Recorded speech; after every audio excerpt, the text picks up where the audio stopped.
you.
Zoom filter on, shouldn't I? And hello, welcome.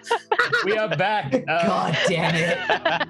The Zoom filter. All right, welcome once more to the Vale of Dusk, friends. I am, of course, your host Jacob from Ardent Roleplay, and joining me are the lovely Rummy, the marvelous and fantastic Macaulay, Keegan, and of course Steph.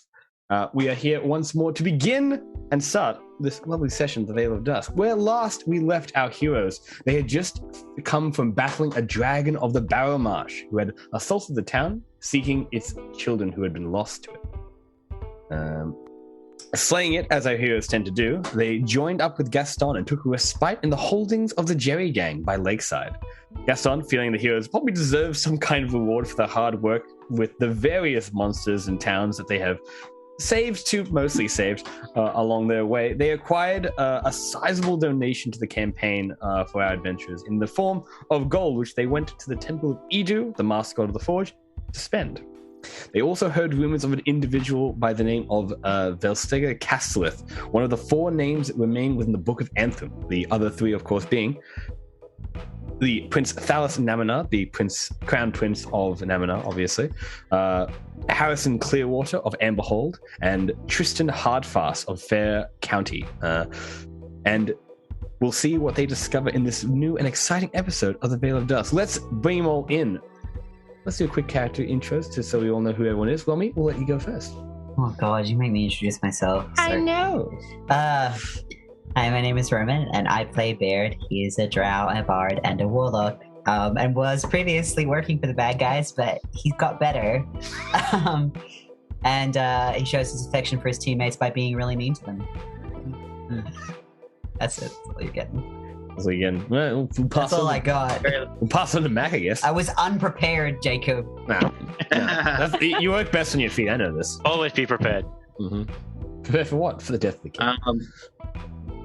Hello, my name is Macaulay. I play a half-orc called Mog, and he is the goodest good boy paladin of the group. Currently, he's walking around like pretty fairly naked because he doesn't have his armor anymore. In the last episode, one of the last things that we got to do was spend all of our money, and Mog is just like a child. And Chris was like, yeah! And it's just like, upgrade my armor, make it look cool and stronger. The dragon skull. Even more powerful. So he's just got some very weird pants on. I think that's it. And he's just really excited for this armor that's coming in a few weeks from now, or however long it's going to take. Storyteller. Yeah. Who knows? It's going to be a little slice of life game this coming session. So we're going to be hanging around in the old Havensburg, which is feeling a lot brighter now. But we'll get into that once we get again. Keegan, we'll pass it to you. Hey, so I am Keegan. I'm playing the other half-orc presently in the campaign named Atharsh. He is a druid, and he got thrown into the party by Gaston because Gaston seemed to go, You guys seem to almost die a lot. Here's someone who knows how to do a heal. And the first thing that they had to do when he met the party was go and fight a dragon. So he's like, oh god, what have I been thrown into? Well, Gaston's just like Easy. in the background, like, you got this. You got this. Here's some He's money. also a mountain of a half-orc. He doesn't look like a half-orc. He's over 6'6". And then it's Steph's turn, I guess. Mm-hmm. I'm Steph. I play Lillian. She's a tiefling ranger gloomstalker who is a little bit too spooky for everyone's liking. She's currently like a child in a candy shop because she's waiting for her brand new oath bow, which maybe costs a little bit too much. But does she have any money anymore? No. Does half the party not have any money more? Also no. It's the only one with money, and that's simply because I wasn't at last session. Did we literally manage to burn through 5,000 gold? No, you got that 5,000 gold pieces, so don't you worry. You were present in the session, but yeah, Gaston did not forget you. I will say that Gaston probably gave Asash the 5,000 gold pieces as more like a bribe to stick around more than like please don't let me die. I know you just fought a dragon. But hear me out. Here's 5,000 gold pieces. Honestly, Asash's for is like, if anything, Asash is like, this is excellent. I will use this to prove the glory of my clan. Fucking incredible. Because that's how he rolls in the Highlands. Yep. So I will point you guys to the lovely Kraken card. Now, as well with the session today, for you guys watching on the stream, you're more than welcome to actually join in and kind of watch the 3D models that we're presenting with the lovely Ardent Roleplay. So you see a little down the bottom, let me just remember exactly where it is, the bottom left of this screen, you should see wait, hold up. No, it's not in this current iteration because our lovely producer hasn't switched it over to anything that we can actually see. But the Kraken card is what we'll be able to see. You'll be able to join the spectator code. You just kind of go into the app, download it, whatever. Click on the spectator thing, enter in the code, and you'll be able to see the models that we'll be presenting today. So you can always have a look for yourself. Lovely little town. Oh, wow, what a lovely little town. As well, of course, you'll be able to go into,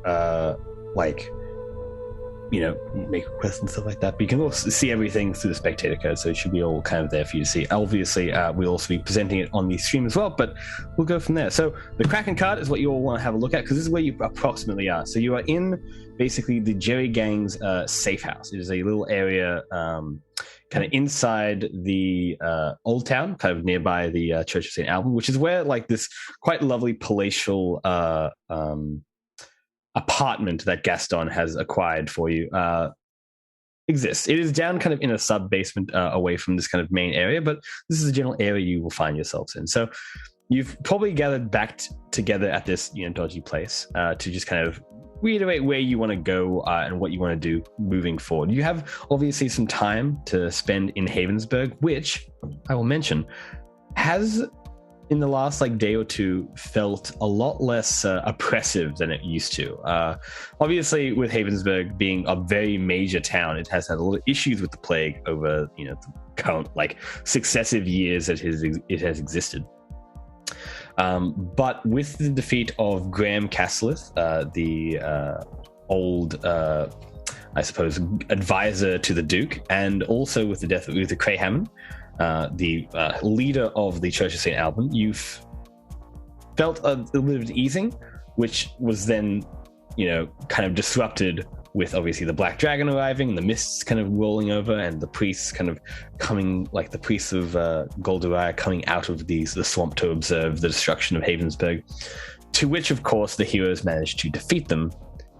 Now you feel this sense of life kind of come back to the town. So it's up to you what you'd like to do. You have time to wait, and you have things to buy if you still wish to do so. So yeah, go from there. I'll get us onto as well the actual Havensburg map as well, made of course in the lovely Incarnate, lovely map making software. Could recommend. All right. To be fair, I don't think Baird's ever had this much money in his life, because when he lived with his mistress, he was just given things, but he never had money of his own. I think she maybe gave him a couple of gold pieces, which she sent him away, and now he's probably just holding this bag I don't know what to do with this. It is actually it is a bag of holding as well, so it doesn't feel like a lot of money, but you look inside Like he's just holding it. Like he keeps like looking at it and then like looking at the others. Like I don't know what to do with this. A bard who doesn't know how to spend money. Crazy. He was too sheltered. Sorry, I can't remember if it was Damon or I or Mogs that idiots that we are. We're like, wow, how does it know? And then we just poured like all thousands of the gold out, and we're like, yeah, it was great. Oh, cool. Oh shit. Bag of holding. What's inside? And then Takes like 5 minutes trying to like scoop everything back into the bag. Nailed it. I hope you got all those pieces back in. Gaston and his eternal facepalm at that. I feel like Gaston just sees our fucking group. Sorry, sees our group coming. Just like, oh goddamn, here we go again. Well, he's got hey guys, how you doing? He's got that big like father energy. Of course, you can see Gaston on the Archway card if you'd like to have a look at what he actually looks like. He looks like a little vampire-esque dude. Of course, I like the idea that like Gaston seeing our group coming has it's the same effect that when retail staff members see a Karen come into a store. It's like, oh god, here we go. Hi, how are you? Yeah, he's done his rounds. That big smile on and just be like, it's good to see you. What can I do for you today? Oh well, hello. Oh, you're here saving the realm. Oh, how good. I see you're in my town again, dude. Oh, let's be honest. Let's be honest. Gaston likes you guys. He likes hanging out. He's like, oh, no. Okay. He likes Lillian. The rest of us, he just tolerates. Hey, he likes Asajj for sure. Yeah, he literally pointed you in the direction of the idiot group and was like, you would fit in here. You'd be perfect. Yeah. I've got this great group for you. You'll fit in fantastic. Like, he doesn't like you. Yeah. Sorry. All his machinations are just to make sure that Lillian has a nice time. Just like, just make sure that Lillian doesn't die. I shot him in the chest. How much is that? Like, I'm not interested. You. Shot through the heart. Yeah, that's the one. You gotta use that joke. Absolutely. Mm-hmm. Right, yeah. There are literally so many options. It's Havensburg. Go wild, team. I want to go find some magical armor that's going to protect me because I am soft and squishy and I'm sick of dying because y'all keep putting me in front of dragons or dropping houses on me. You wish to go to the Temple of Edu then? That's what I'm hearing. Well, wherever I'm going, I want magical armor that doesn't look like I'm wearing plate mail. I don't want to look like Damon because I have a lot more going on than Damon does. Mm-hmm. Sure. Well, what you can do I have is a spell that could help you if you are worried about getting hit. I don't want to have to rely on the spells. I would, because you've got other spells that you need to save that magic for. So just. Well, what happens if I get separated from the group? Then there's no spell to help me. Well, in that you may go to the Temple of Edith, which you know that Mog, Asajj, and of course Lillian have already gone to, and then inquired getting some items, but mostly those were arms and armor, which could be what you are looking for. If you're looking for more enchanted items, potentially you could go to the witch Gris, who you did meet, obviously, who had... I thought she bailed completely on the town. She did, and then when you killed the dragon, she was like, you believe that she's potentially returned? Hopefully. You did see her arrive back, I believe. I wonder if she could. Gaston just twitched, and we all just knew. Yeah, and she looked at the dragon and was like, "Dragon pieces, you say?" Yeah, dragon stuff, you say. Overpriced captures. There is a wizard who is in this town as well, by the name of what's his name? There's a wizard. You believe he's somewhere within the town, but.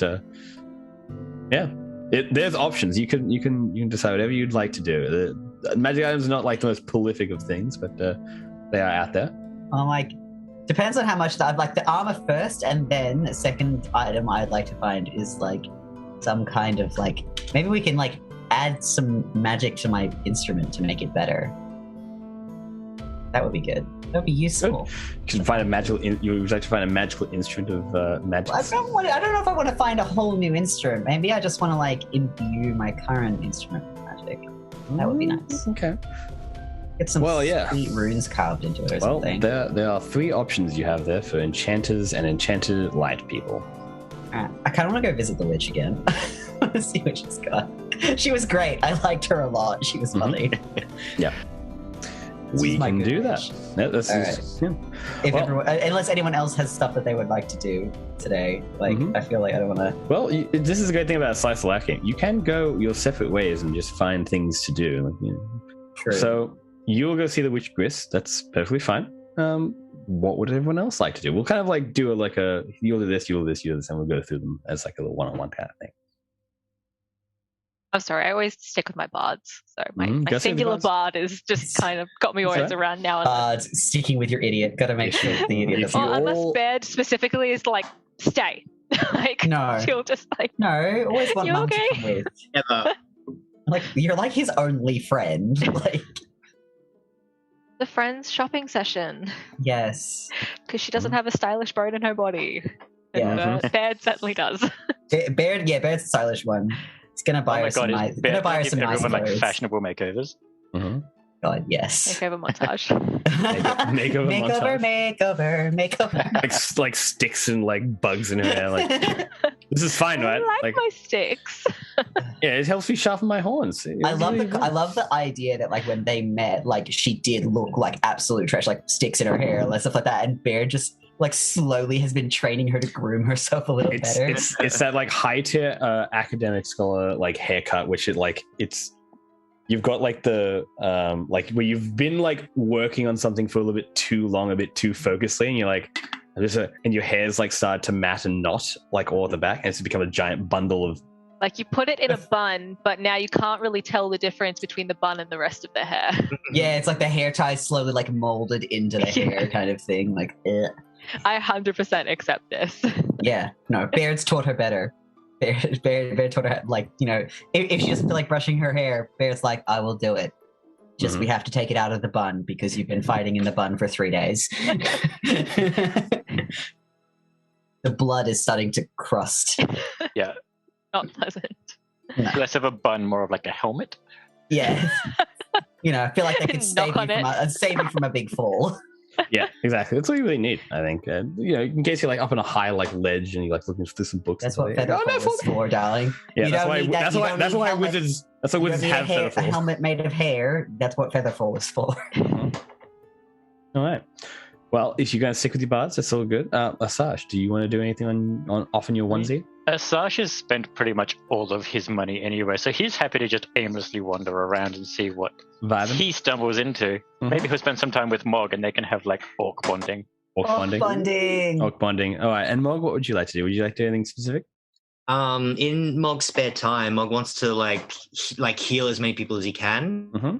So I think Mog would try to make his way to the Temple of St. Albert and see what's needed there, and then try to like go about like the town, like trying to cure this plague kind of thing. Mog would definitely spark up conversation with Azash because you're a healer, Azash, and so Mog's very like passionate about the healers. Like it's like anything that heals people is good kind of thing. Well, very good for people to heal people is Mog's like frame mind. Well, how about this? I will let you guys remain at the safe house, or the Joey Gang safe house, and then we'll take Roman and of course lovely Steph, and do some adventures with the wonderful Witch Gris. We're starting with Gris, and if Gris doesn't have what I want, then we'll go other places. Because, like hell, I'm not going to be picky as crap about this. Baird wants his new armor to look nice. Can't look like armor. It has to just fit under his clothes. All right. So you arrive at what you knew as the Fire's Edge Apothecary, which was a apothecary just in the kind of like lower end district, a little bit higher from where you are. It's if you look on actually, what is it? The Havensburg map. It is in this little area right here. Like just kind of at the top section near the Temple of Ida. So you actually go past the Temple of Ida and through all these like other like side streets here, and this is approximately where it is. All right. It is a pretty like nice looking shop. I'll actually give you the reveal for what it actually looks like from the outside, as the shop is pretty north. But you notice as you kind of approach this this shop, there's a lot more activity than there was last time. So I'll put that for the hideout card. You want to look at the hideout card, you can see what the outside of the place kind of looks like. There's a lot more activity. There's like people kind of on the street now. It almost feels like the sun is a bit brighter today. There are more people around the place. There seems to be less sick. The houses are a little bit less boarded up. It's probably been a day or two since you've been like, that's the one. Pretty. It's been about a day or two that you've been like probably staying with Gaston and kind of just like thinking about what you want to do, talking to the Temple of Edo, and this like you're like you've had a bit of a rest because fighting dragons is very stressful. I'm quite certain that Baird is a little bit taking a moment. I believe the last stream was just like you just being like sitting in the corner drinking, being like, yeah, it's just Baird having a little bit of a meltdown. Mm-hmm. You did almost drop to your death from a dragon. Yeah, and then got blasted with acid and nearly did die. Mm-hmm. Yeah, Baird's doing about as well as I am. Mm-hmm. Yep, checks out. For those, of course, playing at home, lockdown be rough times. Lockdown number 5. Why would Dan Andrews do this? How could he? If I ever meet Gladys Berzichley, then I'm going to kick her in the teeth. Mm-hmm. Just like high kick. That's rude. No. But fair. Sorry. But we shall move on. So, you basically arrive at this alchemist shop. It seems a lot more populous. You feel that like people are a little bit more on the street now. Some of the guards obviously are like, working with people, and there's like healers around the place as well. There's like individuals walking through the kind of town who seem to be like clerics of Lavinia, which you guys have obviously met the clerics of Lavinia before. Got the blind like eyes and stuff like that. And they are out basically healing today. There are still some individuals of the Temple of St. Alban. They're like kind of these, like you see them kind of in pairs every so often. They're like spotted individuals with the robes of the Firewatch, but they hurry around wherever they're going. They're not like, feeling that same level of oppression that they kind of had before. They were like managing and like checking in on people, which is a different energy, sure. But you arrive inside the actual. You don't have him. You got you guys, and Sasha's not there either. So we've got you and Lillian arriving, and there's a few people. Like they seem to be buying stuff as well. Like they're purchasing goods, even though some of the magical items, obviously, at the shop are very questionable at best. Pretty expensive. Like they seem priced potentially. They definitely work, but they're like probably a little bit more pricey than like probably 0.5 of a like 50% on top of what you would recommend at retail. But I mean, magic items be magic items, you know what I'm saying? So they're currently graphics cards. Yeah. Real. It's a representation of the pandemic within our narrative. The pandemic is a mirror to that to some degree. Well, yeah, like they're just gonna wander on in and honestly, like, actively push people out of his way because he's rude. But he's not gonna go like approach her. Like if she looks like she's busy serving people, and you see, like the mannequin person mostly dealing with this, and like you can see like the bag in the corner as well. Yeah, is it a chest or a bag? I thought it was a chest. It's a chest. Yeah. Okay, cool, awesome. Bear's gonna go and sit on the chest. Like the mannequin like stops what they're talking about, turns towards you, and it's like Bear just sort of waves and then gets off the chest. The chest pops open, like there's like, and you hear like a message whispered to you, like, "You can come in if you must." They're sort of delighted, like, yes, excellent. I'm better than all these people, all these plebeians. Yeah, Baird is aware that they are better. Yeah, of course. Baird just to speak to the manager straight away. Yeah, absolutely. So you Baird knows how to speak to the manager. So yeah, you step into the chest, and you are presented with this room. Hold on, let me just. Ooh, yeah. Show me my fancy new room. Let me just find it. There it is. You're presented with this lovely room here. That should be everything. Is that it? Yeah, there you go. Which card? It is the exposed card. Thank you. I find it. Slowly gotta there it is, sifting through all my cards, which one? Ooh. I'm kind of imagining at this point that Lillian's tried to be nice and not push people out the way. And she's just looked away for 1 second, and bumped into someone, and Baird's gone. Yep, Baird's gone. Where's my bar? You probably know where the trunk is, and you can spot it through the crowd, and you can see that it's open. Yeah. And slowly starts to back up as you're a little bit further away. Did you want to dive into it? Dive into it. Horns first, like a fucking javelin, Yeah. I feel like this is more going to be the weaving through, sorry, apologies, sorry. Excuse me, my son. Has anyone seen my son? Yeah, unfortunately, the mother's adrenaline is kicking in. Yeah, unfortunately, the horn of wilderness does not help you with crowds of people in the city. Sorry, the magic item does not work how I work. Yep. So yeah, exposed card should see a little it's a little kind of room thing. And inside is the witch Gris. He's like, hello again. Hi. So good that you're here. Actually, I was going to have to send a thank you letter to some degree. Where are we going to send a thank you letter when we don't have a home? Just out of curiosity. Honey, I'm a witch. I don't tell you. Owls, they're really great for that. That feels really cliche. It is a bit, yeah, but I mean cliche. I'm going to stick with the tropes. It's a.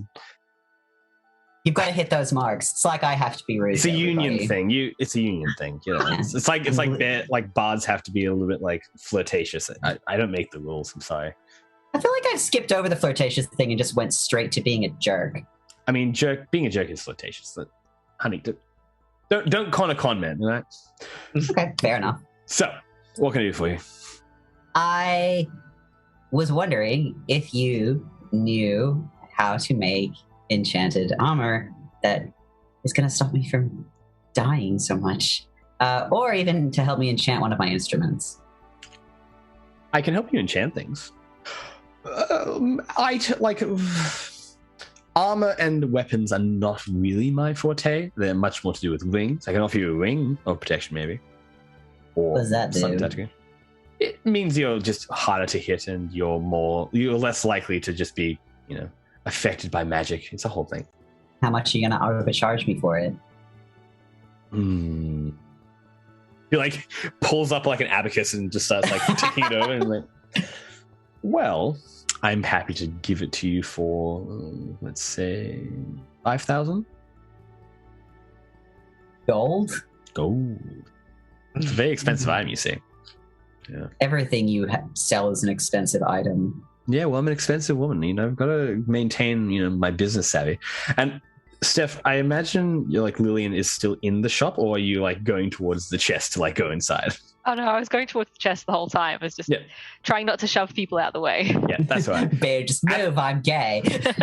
At this point, you are more than welcome to open the chest and go inside if you like, because you assume that's where Bed has gone. Yeah, I'm gonna assume that. Yep. You pop in and you not fall down, but you clop down. And you're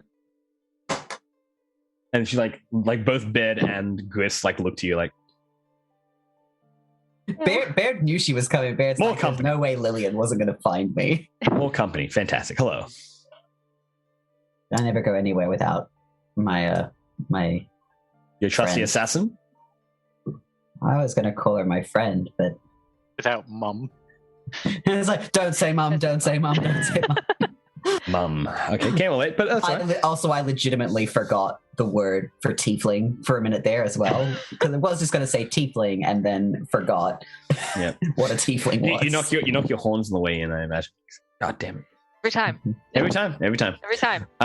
But yeah, no, I have 5,000 gold pieces. I think it's a pretty reasonable amount. It's a rare item. I mean, like, you can't just be picking these things up off the street. Now, of course, the instrument of the bards, that's probably a similar layout price, but it's a bit more complex. I'd need to get some actual materials for that. What would you do to it? Well, I'd have to take the voices of at least, like, gets the abacus again. It's like, I need the vocal range. I think I need a tenor. I need like an alto. Like I need those. So if you can get a violin, so it doesn't go that deep. It's more it's put magic of song in there. I need people's voices to do that. Like, I mean, what, I'm gonna just make music out of nothing? No. Fair. Could put your voice in there. No. All right, I feel like I need that. You need what you need.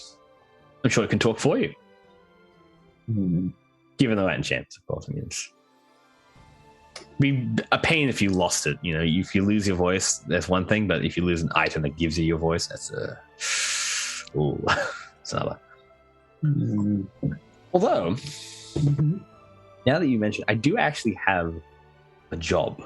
Which is a pretty simple one. It's not like the goads release the swamp so I can go back there. Okay. Is it? Much easier. Please tell me it's not killing another dragon. I don't know that many dragons, honestly. And the only one I did know is Dead Outside. By the way, we have renamed. I'm sure you saw the sign on your way in. It's the Dragon's Grave Apothecary. It's great for business, I will say. Yeah. I'm sure it is. It was a very full store. Yeah. Sure, your mannequin is working very hard. Yeah, it's probably fine. But yeah, the job's pretty simple. It's just deliver some goods to the various inns. They seem to have gotten a lot more money from out of nowhere. That or maybe they've just been holding it tight for a while. But at least like everyone's celebrating by drinking. Well, they're happy to spend money. What they're actually requesting is the healing salves and potions that I sell at a very reasonable market price. So it would be the Badger's Day Inn, the Emerald Inn as well, and of course the Mayor's office is also looking to get a supply. It's just a few boxes. They're just upstairs, actually.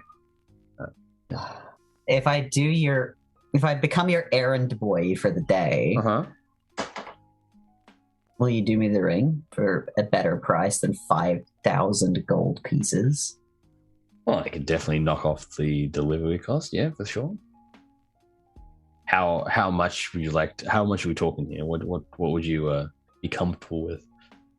I mean, I'd be comfortable with free. Oh, would you now? Absolutely. How good? How good for you? If I can do it really quickly. Do it really quickly? Magic does not take. Do your delivery like really quickly. This is like weeks of work if I'm to enchant something for you. I have the ring on hand. Yeah. Because I pull up her hand like... Okay. See, it's not weeks of work now. Yeah, no, but if you want the instrument, you got to kind of figure out which one you want. I mean, I can't just be giving out magic items for free. I'm a businesswoman. I've got to have a standard of value to gift ratio. All right. Well, for the ring, how low are you willing to go on the ring? Because I'm thinking like, okay, you're gonna have to make me an offer then. If you want to talk, if you want to haggle with me, you're gonna make me an offer. About 1,000. Absolutely not. What is it? An uncommon magic item? What do you think of? Like, yeah, this is. I can give you a magic ring for 1,000 gold if you want. What's going to do? I don't know. Probably not going to be what you want, but it'll be magical. Yeah. Absolutely going to curse me, isn't it? No, I would never curse anyone. She does one of these like. Baird's like, don't lie to a liar. I'm so lovely. Never con a con man. Yeah. Well, no, it's not going to be cursed. I think that would be bad for business, but it will. All right. What about 250? What about 2,500 then? 2,500 is more reasonable for the ring you're kind of potentially looking at, but I would say 3,000. I can do 3,000. 275. 275. Mm-hmm. I'm already knocking $2,000 off. I'm saying 3,000. That's my final offer there. $2,000 less than my asking. That's a lot. I can kick it up to 4 if you like. 4,000, and then we can start haggling from there. Is that what you rather? Fine, 3,000. 3,000 sounds good. So that's for the ring. Mm-hmm. All right. Well, I'll think about the enchantment. If you have the cash now, I'm happy to do this deal now. So if I gave you cash right now, 2,500. You get that job done, then we can talk. Okay. I'll get the job done. The cash economy right now, so cash is king. Don't get me wrong. It's literally the medieval times. Cash is the only thing that exists. Isn't it always a cash economy? It's always a cash economy. Of witches? You don't know what a witch's deal is? Could be bower bonds for all you know. You don't know. Yeah, just sell your firstborn or something. Thinking the exact same thing. Firstborn currency. Oh, you could. That'd be a good one. Do a deal for the firstborn. Do a deal for the firstborn. Yeah, witches be like. Bear's too young to even be thinking about children. Mm-hmm. It's all right. You have to worry about it for like centuries to come. Bear's the GM will remember this. The GM will remember this. This action will have consequences. Got him. Back with the Dragon Age. Aaron sort of looks at her and sort of looks at his ring that he's already wearing, his insignia ring. He goes, would you consider a trade then? A trade? I love trading, actually, but I can do a trade. What do you have in mind? I have 2 rings, and he is wearing... Baird is actually always wearing 2 rings. One of them is his insignia ring, and the other one is his ring of mind protection, which stops him from being tracked. How good. How good. Insignia ring of a powerful family in the Highlands.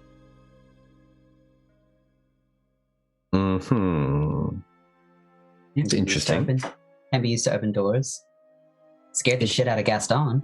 It can be. I mean, I recognize the insignia. The madam is well known throughout certain circles in Naminar and further afield, specifically in the Netherworld. But where? I could potentially do a deal for that. You don't wish to be associated with the madam any longer, then, I imagine, or the clan of... Well, clan is one kind of moniker she likes to use, but, you know, she's a vampire. She has her proclivities.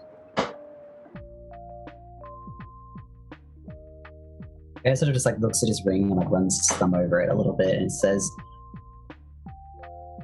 "She tricked me and nearly got me killed, despite the fact that I was supposed to be her precious bard."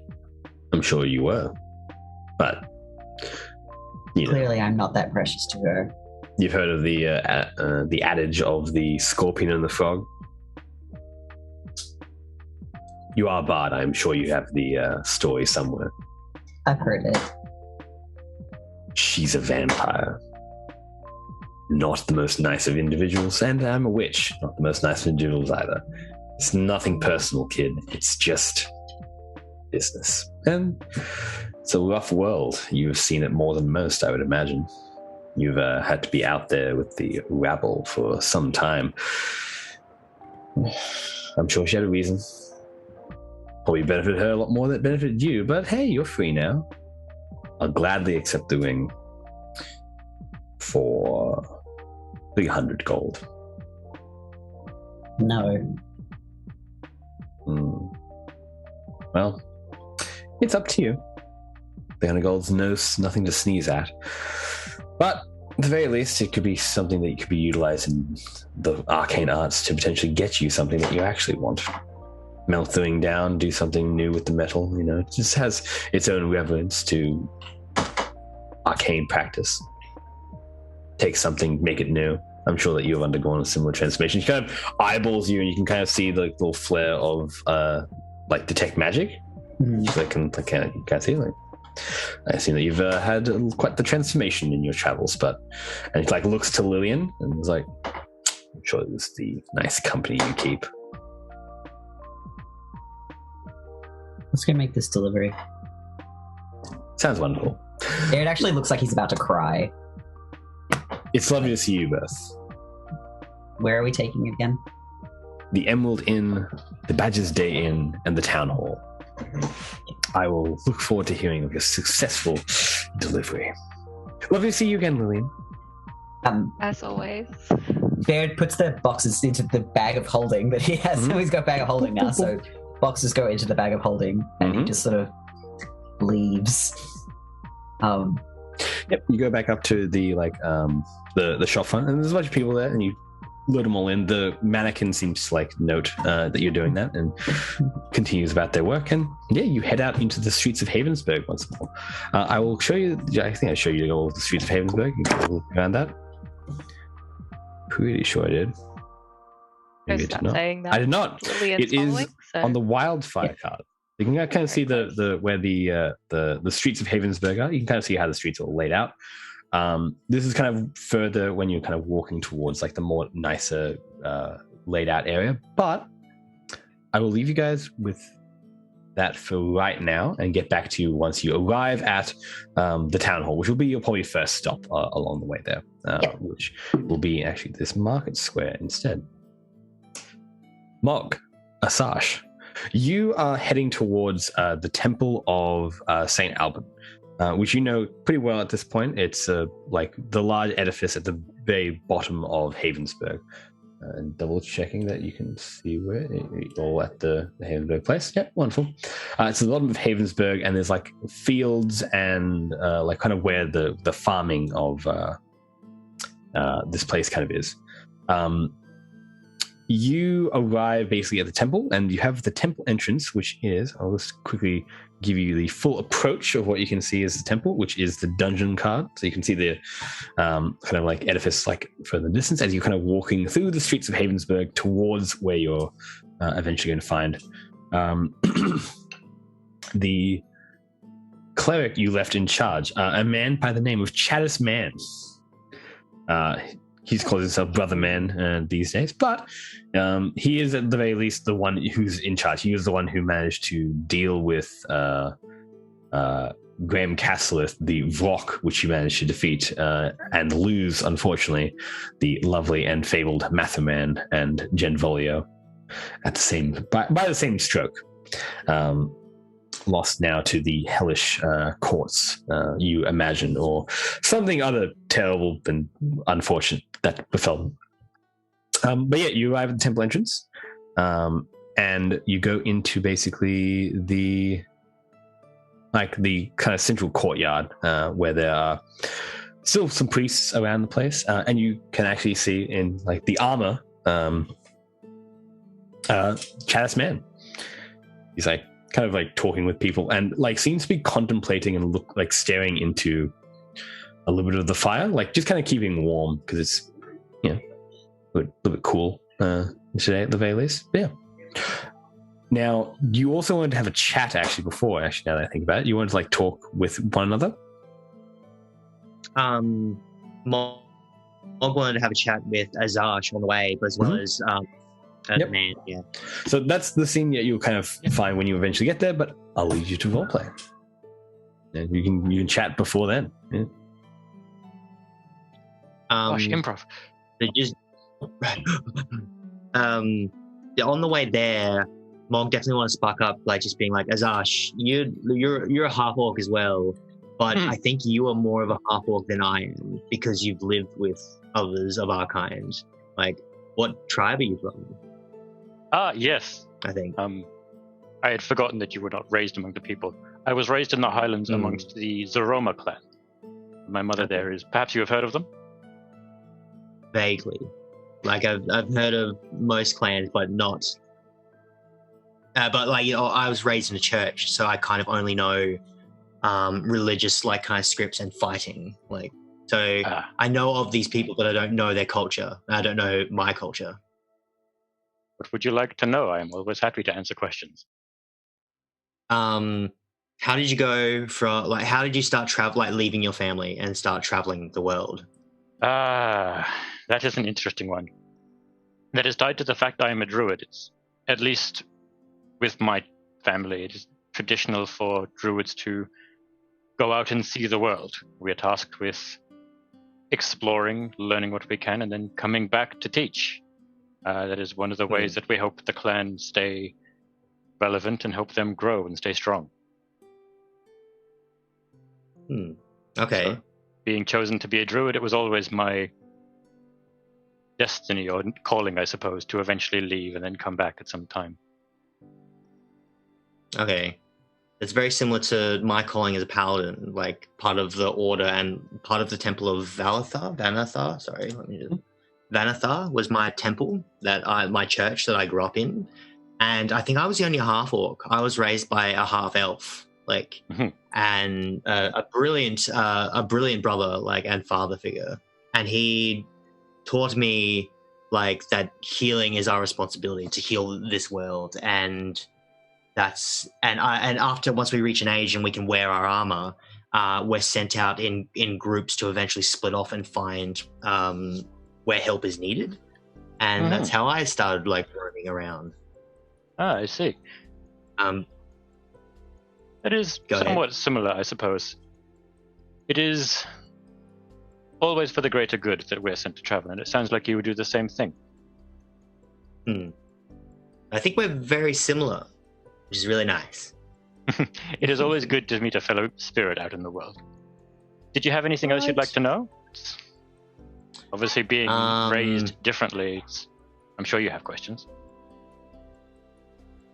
What was it like living with orcs? Living with half orcs, Yes, tell us what it was like to live with your mother. Yeah. What's it like having a mum that didn't cut out your eye? Being raised amongst the blood is a nice experience as I have found it. I don't know how everyone else does it, but at least amongst the Zeroma, the children are everyone's responsibility. I grew up with dozens of aunts and uncles, mothers and fathers. And countless brothers and sisters.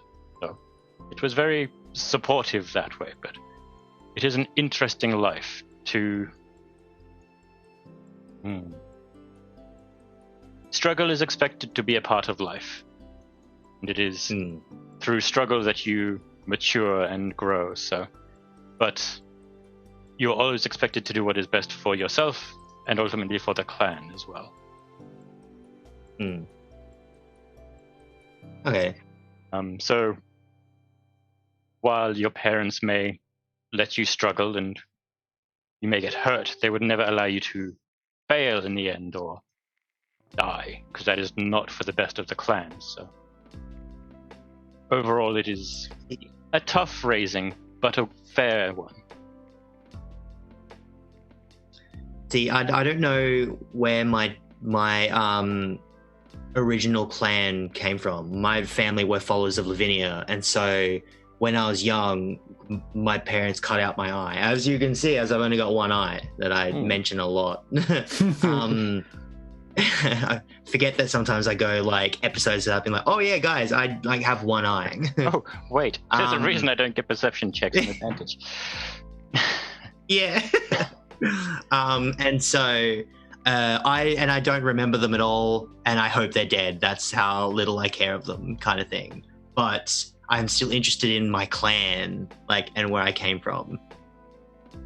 Jacob, would Asash have any sort of background knowledge being raised amongst the clans in the Highlands of perhaps?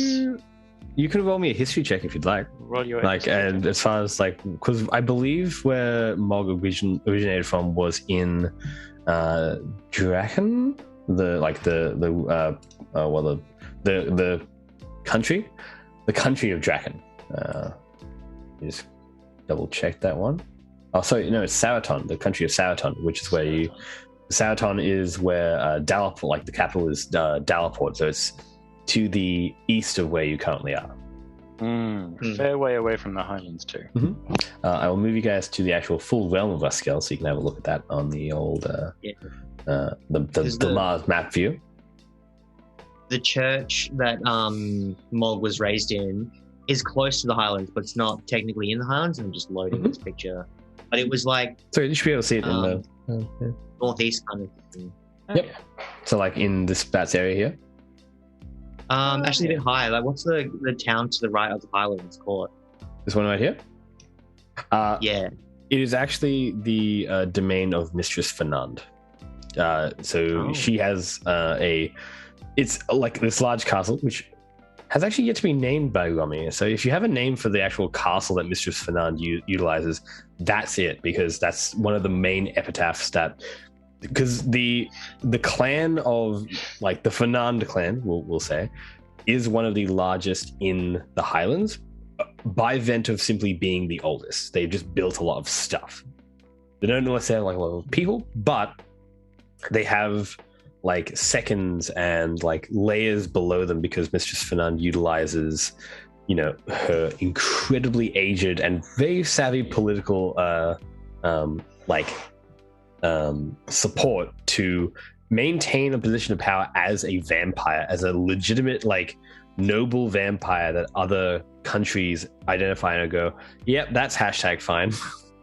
It's an incredible feat that she has managed to jostle between the political landscape of, like, Uskell in general. But yeah, that's where her domain actually is. That was a 16 on that check, by the way. 16 for the history check. So you came from kind of Saraton, which, yes, means that there is a, like, so there are many clans of orcs that exist within the Highlands of Talareth. There is a way to test, basically, if you are of the, like, if you're of Talareth orc blood. It's something in the blood of Talareth that, like, is either of the Feywilds or of the Shadowfell, because in this place it is the layers between these two different realms are actually much thinner in Talareth, which is why, you know, shadowy kind of figures, magic is a lot more prevalent up there to some degree. That's why a lot of study happens up there. That's why a lot of things tend to happen up there. Alternatively, in King's Rest there is a family of orcs known as, like, a very, like, prestigious family that has always kind of been a part of Almarian culture that you do kind of know as well, but they tend to be very regimented in how they kind of manage themselves. So it'd be unlikely if he was from there, because he would probably know. It would be part of his family that they have instilled in him, like, the knowledge that they are part of this great clan or part of this great lineage, because that's how our Marin culture tends to work a lot more. There are orcs from the Republic of Marion as well. They are much more organized around being traders. There's, like, a merchant's guild that kind of exists there, and they tend to be much more nomadic in their lifestyle, which is much more likely to potentially, if his parents and people traveled a lot more, he could be from there. But again, it's hard to exactly gauge without more context for the information. There is a test, of course, you can do. You can test the blood. It is relatively easy to do. Most people can kind of do it with just a simple healing check. It requires a little bit of magical knowledge, so it will be an Arcana check. But yeah, you can do that if you like. Yeah, so Asash will, That's what you know. You perhaps seem a bit small to be of the Zaroma clan, but there are tests that can be done to figure out perhaps where your lineage might be from. I know of various clans outside of the Highlands as well. There is a merchant family that might be a fit for you, but the test that I can do will just tell you whether or not you are from the Highlands. If that is something you would like to do. Yeah, I would like to do that. If it's if it's not too much of a hassle, Asash. No trouble at all. He just reaches into the various folds of robes and things that Asash is just covered in. It's like, how many pockets does this orc have? We don't know. He doesn't even know. He's got things there that he's probably forgotten about. And just pulls out a very small, like, ceremonial sort of dagger and just, like, holds out a hand for... Oh, we have, like, a bone needle. Yeah, exactly. It's fine. But needle, like you just like clip it in there.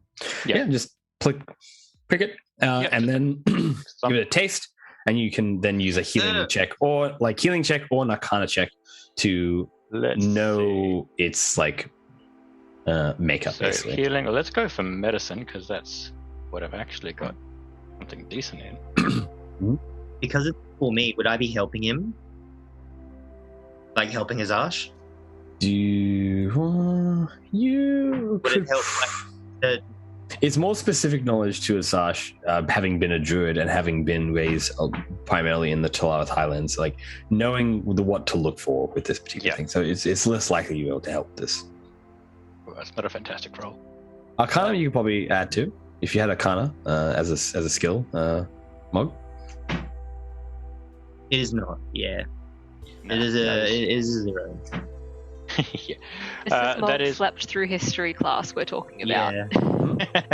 that's a total of 12 on the roll. 12 on the roll.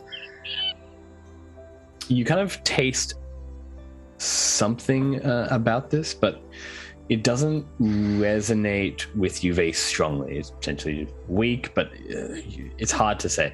Roll me. So you've done a heal, so you can roll an Arcana check as well, and then you kind of try and like examine it more like analytically rather than just like just by taste.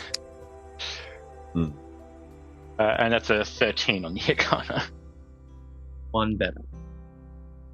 You are unsure. You don't believe that they are from the Talawath Highlands. It doesn't seem like the kind of taste. It doesn't have that like twang of Doesn't have that zest. magic.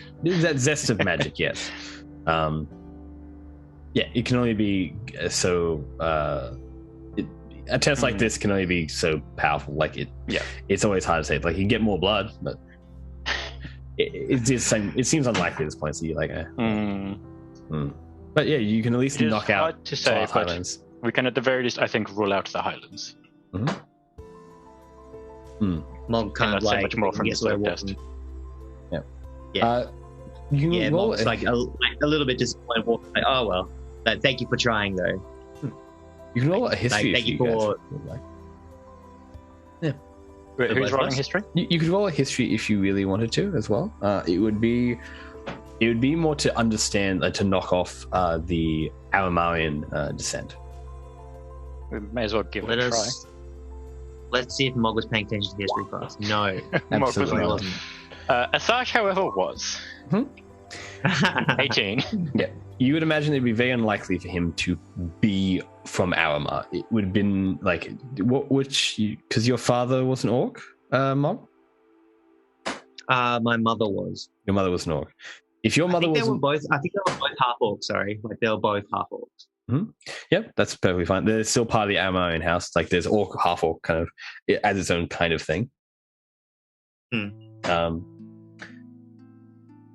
And I don't believe you had in your backstory that you were like your mother was particularly Aramarian or anything to do with your family or what their deal was. You just kind of like left when you were younger. Based on what you know about them, like just like based on the stuff that you, because you did grow up with them, obviously, you like Asashi, you would probably know that Aramarians would not just let someone be raised without knowing that they were Aramarian and also of a lineage and how that lineage worked. They're very set in their lineage and be like, this is actually a really great place for us to be with this kind of stuff and this kind of stuff. And it's important for them to know their history more than anything else. They really pride themselves on the knowledge of their ancestors in a different way to how the Talawath tends to work, because the Talawath Highlands are more to do with the clan than the lineage of that clan, like if that makes sense. Like the power of the clan is the important part. The power of the lineage cannot be really like shifted or changed. They are simply this lineage, and they can grow in power. It's not unheard of in our own culture, but it is not a common occurrence, and it's not really one that's really even sought by the individuals within the lineage, because there's the hierarchy that exists, and that's important. They have a literal dead king that they utilize to govern their country, because he is the king, and there was no heir. There was no one to be the king after he was gone, and because of that, he is always going to be the king. So they use magics to like ask him questions to get advice on what to do when kingly matters must be discussed, and that filters down from there. But yes, so you suggest he's probably not Aramarian, which leaves, of course, the Republic of Marion, which is the last kind of like area. Much more nomadic, much more mercantile, and much more of a loose-knit. Yeah, loose-knit group. They are much more to do with trading and adventure and traveling, which does ring relatively true. Like they're not unreligious, but yeah.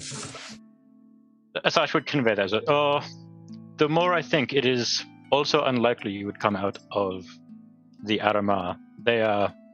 You would know if you were Aramar. They make sure of that. That really only leaves Marion and the Republic. There are a few families of orcs who travel and trade around there. That may be a place to start. I don't know yet if I want to find my parents, but I just want to know where my tribe has come from. My clan. And yeah, I understand. That makes sense because I've been traveling since I was a kid. So, Mong's like, that makes sense. Like, thank you, Azash. Of course. And I have seen you in battle. You would always be welcome to come and to be one of the Zaroma if you wished. We pride ourselves on these sorts of things. Yeah. Oh, what a lovely, charming. Or friends. Adopts. Here, this one can hit things really hard. We'll adopt it. This is ours now. This is ours. We need more paladins. We need more paladin energy in our tribe. It's good for the tribe. Well, yeah, I think, is that all the conversation you wanted to have on your way to the temple?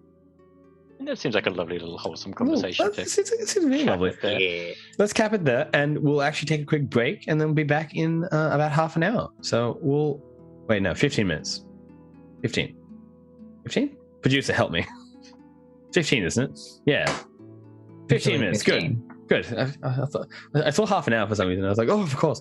But we'll take a quick 15-minute break, and we'll be back to finish our lovely game from here, basically. Oh, yeah. Sounds good. This is probably a good little spot to just kind of ease it off a bit. Well, we'll just quickly wave out, and we'll be back in a little while, and then finish this off.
Hey, come on down.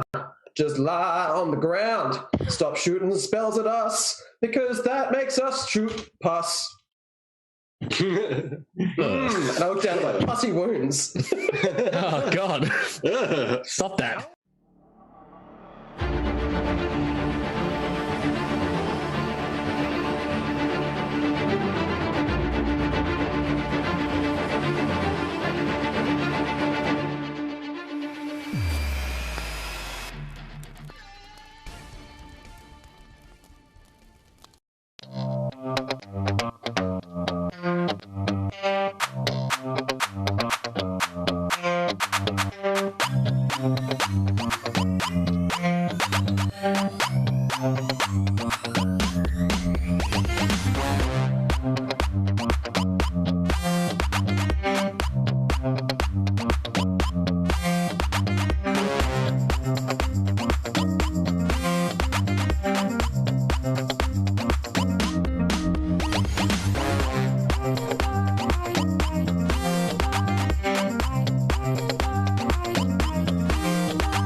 Alright, I am going to get my book on etiquette and throw the book at him.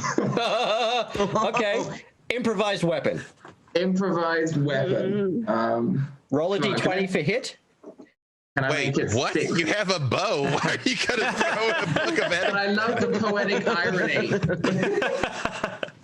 This is the kind of player I am. Okay, so you throw this book, right? And in a glorious grindhouse sort of fashion, in what feels like slow motion, it goes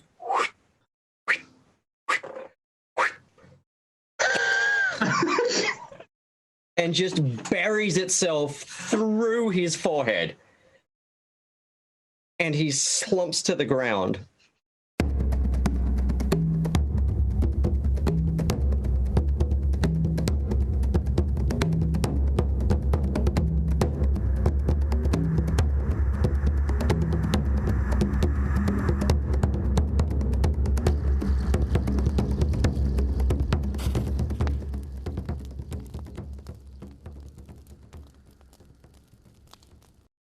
Should we try to get her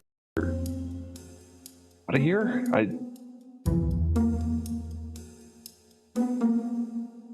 you gonna stab me? Yes.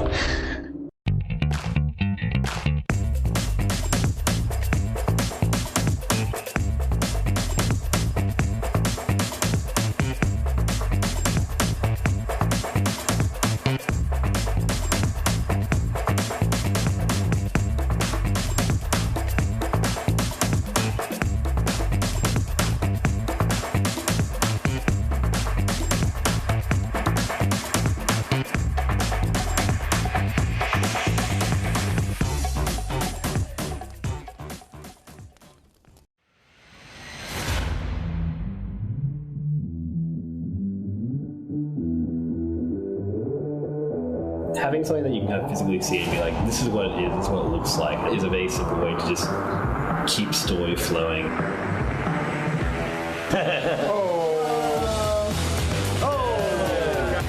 It's another tool to communicate to the players what's happening. Imaginations are endless. Players who are new into the game, being able to describe, what a crypt or a dais or something is. I believe we're in the presence of a trap.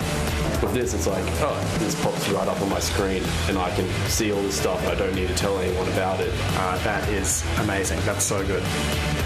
Oh, yeah, look at that. Dang. To have that visualization right there. Pretty impressive, yeah. Having the visuals, it kind of brings it into a cool world.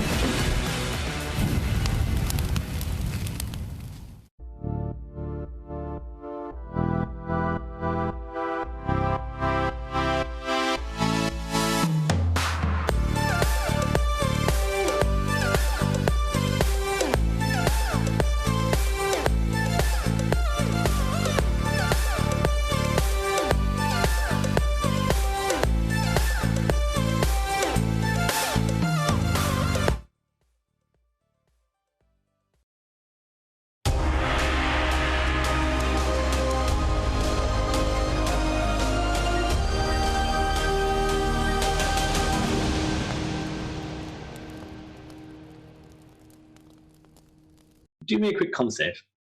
Oh no. No, it's the disease! Ah! I don't want it, I don't want it, I don't want it. You're all gonna die. Papa say you gotta get it. Oh god. Papa say you gotta get it. Wow. You are safe from the disease this day. Whoa! That is so beautiful. Yauchi, Mauchi. Alright. Good work. You get on out of there. Do me a quick stealth roll as you're kind of like getting behind like the muddy tracks and stuff like that. Splish away squash, from these. splish squash. Squish squash. Squish squash, apple sauce. Oh my god. The natural 20, the natural 1. Oh, fantastic. So like Duality of man.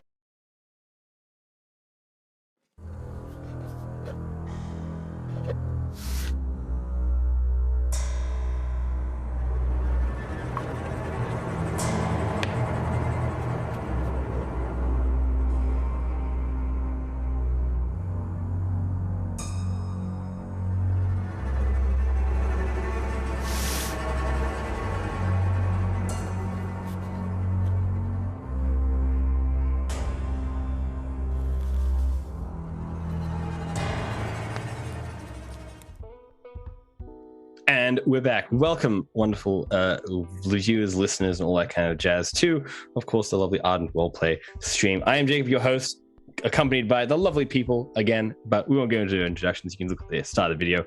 Do watch, like, and subscribe to us because we're really cool. And don't forget to download Ardent Roleplay. It's also really cool. Wow. All these things. Make sure you ring that bell for notifications. Ring that bell. Ding, ding, dong. I'm going to get you an actual little bell, Romy. Oh, I get that little tiny one? Oh my god, that'd be perfect for bed to just be like... So, where were we? We were heading to the temple. I'm doing all the heavy lifting for you. We just had a lovely little orcish chat about orcish lineages and families, and now we're heading to... Were you actually speaking in orcish the entire time? Please tell me you were. Yeah, let's go with that. So, yeah. Oh, for sure. You gotta be speaking orcish. Oh. Orcish pals. Absolutely.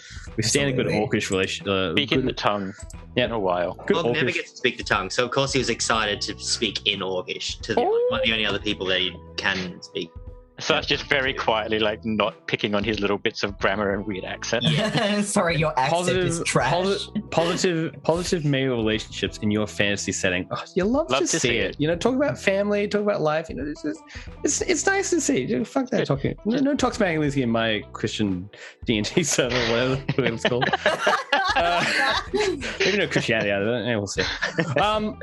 Cool, wonderful. So I will take us back to to Roman and of course Steph, who are delivering a package to the mayor's office. The mayor's office, of course, packages. Multiple Places. Multiple packages. Mayor delivery.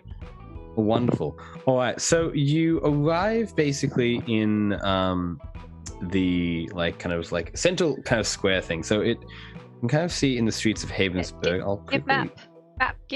Gib map? Hold up. Gib okay. map. I'm gonna give map. I'm gonna give you map. Gib. No, you give no map. Also, I would like, just speaking of Gib, I would like to tell everyone that I purposefully trained Keegan's dog to only respond to Gib and not give, and it is hilarious. We still haven't got him to use give. It's only Gib. Yeah, only Gib. Oh, incredible. No, I just want to put this on because I know that police dogs are often trained using something like German, so they definitely don't get things wrong. Just training them with really weird language like Gib. Meme speak. Yeah, meme speak. Serious people like Gib. Meme. Oh my god. If I ever get a dog, I'm going to train it to speak exclusively in meme. Oh, that'd be fantastic. You should make that a character concept for a ranger who's like, Gib. Yeah. It's like, oh my god. Ranger. Because I'm going to do it. It's going to happen. Ooh, what's this? Ooh. Sorry, yes. Refocusing. Anyway, yes. Baird has been very, very quiet through the entire trip. Just really, really quiet for the whole walk. Mm-hmm. But yes, Jacob, describe. Is it time for Steph? Is it time for Lillian and Baird to have their like deep and meaningful chat? Talking time, so yes, it is. You don't think I don't have feelings. that group mom would have been like, "You're okay." Get like a glass of milk and a cookie, but I'll let you talk on that yourself, Lillian. Go off. It quite literally would have started with, "That seemed rough. You all right?" Sort of like looks at the ring and then like looks at Lillian and then just keeps walking for a little bit. But like it clearly looks like very close to tears kind of thing. Like very clearly upset. Like just bad at talking about it. Chris was right, about reforging things. It's not a path that you want to recognize anymore, and you don't want to let go of it. You'll have value attached to it. You can make it into something else. You can give it a new meaning. Yeah. And then you'll be able to keep your past with you while you carry it to the future. You don't have to forget about it. You can still recognize just property. it happened. It's just property. It means a lot to you, I can see that. Maybe I'm you don't just see that property. yourself. I don't think that's true. I got sold to her when I was little. And even if she treated me really well, I was just property. She hasn't even tried to look for me. Surely she knows that I've betrayed her.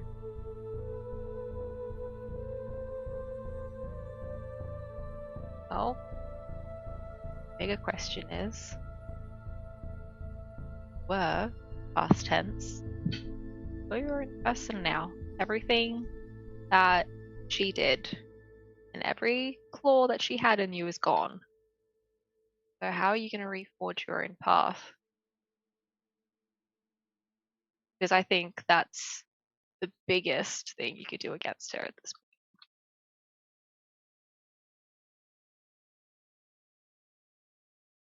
You matter, Bed, and I think that she doesn't realize how much that. I don't think I've ever really mattered before. I just like to pretend that I matter. I just like to pretend that I'm better than all of you. But at least you guys are actually people and not just property. You're not property either. You're one of our friends. I don't believe you guys still want to be friends. I can't believe you guys even want to be friends with me anymore. I'm not a very nice person. All this opportunity to actually become a person rather than just property, and I spent it being kind of mean. Bed, you wouldn't be you if you weren't mean. Part of why we love you. At least it's part of why I love you. Okay. I'm glad I met you at least. Same. Glad I met you too. Maybe I will make it into something else. Or sell it to someone else and make it someone else's problem. Well, if you're not happy with it at the moment, why don't you wrap it up and pop it in that bag for the time being? Come back to it when you feel like your head's a bit more clear. And whether that's tossing it in a lake or selling it to someone else or making it into your own thing as the biggest up yours, up to you. Okay. No one's going to tell you what to do with it. No one can tell you what to do with it. You're your own person. Okay. He sort of like pulls the ring off and he doesn't put it in the bag of holding, he just puts it in a pocket. But sort of still looks a little bit despondent, but like a little bit better now. Getting there. Well, let's go and deliver these packages and show Chris how good we are. Just doing things. I believe she tried to charge me all the money I had for a stupid ring. That was the most impressive bargaining I've ever seen because, oh boy, did we just walk into the Temple of Ida and just not bargain. I should have just bargained in my life. Oh yeah. I should have just. We were saying like, I was like, if Baird was here, Baird would have not let us do what me and what Mod and Damon did. Absolutely just spoken over all of you. Like, don't listen to them. Like, I have notes from the last to the storyteller. I have notes from the last session where we've got like, sorry. Would Baird? What would you got? Yeah. You all need fucking wristbands to say what would Baird do. The answer is bargain and be an asshole. We could have saved so much money if you were here last time. I'm so sorry. I'm sorry I abandoned you for work. I have notes that are literally just like me trying to figure out, like, okay, so like I borrowed this from this person and then this from that person, and then in character, Mog and Damon just yeah. the player's brain. Damon was there and Baird was not there to stop the stupid. Baird took the brain cell and left, and we were left without it. Baird took the brain cell and went, I'm going to drink this brain cell to death. Right. Anyway, let's go make this delivery. Right. So you end up getting to the town hall, which is like this big like area here, this big building right there in the pretty much the center of town, by the market district as well. The market district is much more populous than it has been in the past. There are people like moving kind of back and forth, and distributors kind of bring out some of their goods. It seems like that have been sealed up to maintain their freshness, you'd imagine, or new goods coming in from the road. Nice. But yeah, again, that kind of same kind of energy you felt from the shop is present here in the market district. And you kind of go to the main town hall, which is a like complex kind of looking building. It has like a bunch of staircases kind of going up in the center of it, which lead to the higher like towers and stuff like that. And eventually, of course, where the town mayor kind of resides. Now, he is obviously a bureaucrat under the Duke, who utilizes the Bastion as his primary locale, but here in the town hall is actually where many of the meetings for day-to-day life and running of Havensburg is run through. You kind of like step up to one of the clerks, kind of at this kind of lower level, and they are kind of like writing kind of notes and stuff like that. They seem to kind of be like an admin of some description, but mostly they're writing scrolls and scribing things and examining as things come in and out of the town hall, which there is much more of at this point. Baird will approach the clerk and just excuse me, we have a delivery. Mm-hmm. The clerk as well will look like this. Which card? It is on the rogue card. It's the card I had up. Fantastic. Mm-hmm. Rather than having to siphon through all my cards like shit. She is delightful. Mm-hmm. And she like kind of looks down at you. It's like, oh yes, can I help you? I have a delivery. Oh, you have a delivery. Oh, I love deliveries. What kind of delivery is it? I'll write it down in little notes here. Healing salves and potions from Gris, the witch. And like looks up, it's like, oh. Flips over a page to like a literally like, getting delivered by a drow and a demon. Like another section is like, oh, of course, and like looks at like this black, like you can see the kind of page in front of it. It's like black and red marks on the bottom and top of the page. And it's like, I'll have to just quickly check it if that's all the same to you. It like rolls his eyes and reaches in and puts the crate on the table. Yeah, like kind of like pops it, like she pops it open with she starts popping it open with like a little chisel. It's like it does take some time. It's like I want to give her a hand, but I am not a strong boy. Yeah, because Baird is not. Yeah, she sounds like not got the strength here. She sounds like pressing up with her thumbs. You can hear like snap, crackle, and pop of the wood kind of like splinter a little bit as she eventually manages to crack it open. And inside there are a variety of vials and jars with like little kind of like tubes, like little like kind of golden tubes. So you were going to say the snap crackle of like her joints, and I was just going to be mood. Yeah. What a mood. She counts them up and kind of looks through them all, and it's like, well, this is indeed the what we requested. The payment has already been delivered, from my understanding. But that I'll mark that down as completed. Thank you for your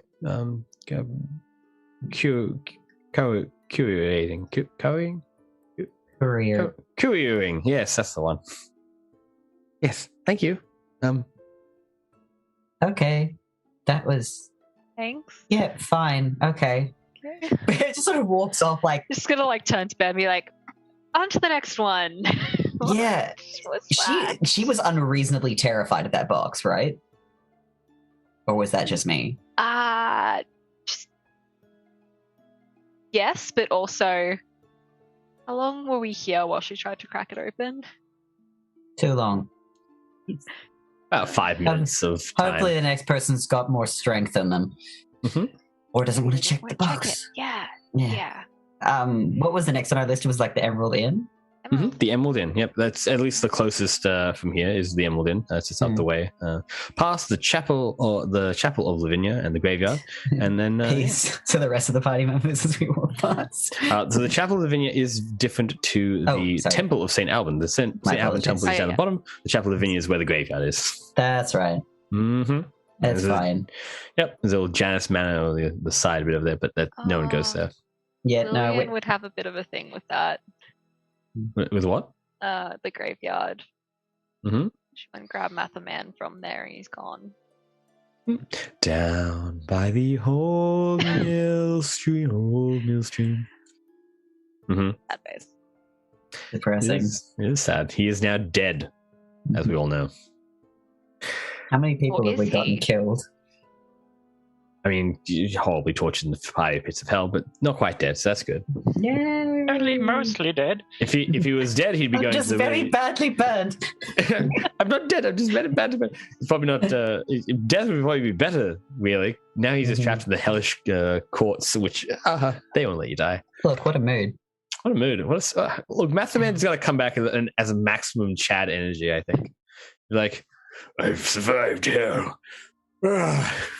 I've been to hell. Don't ever say that again. Yeah. The phrase maximum Chad energy is officially banned from stream. Absolutely not. Just wait until you meet the new head. You're going to meet Chad. Like, these two are about to meet Chaddest Man. No. Chaddest Man. Chaddest Man. Chad is. MANN. Thanks. I hate it. Good. I hope you do. But yes, you continue on to the Emerald Inn, and inside, of course, I'll show you the lovely. More cards.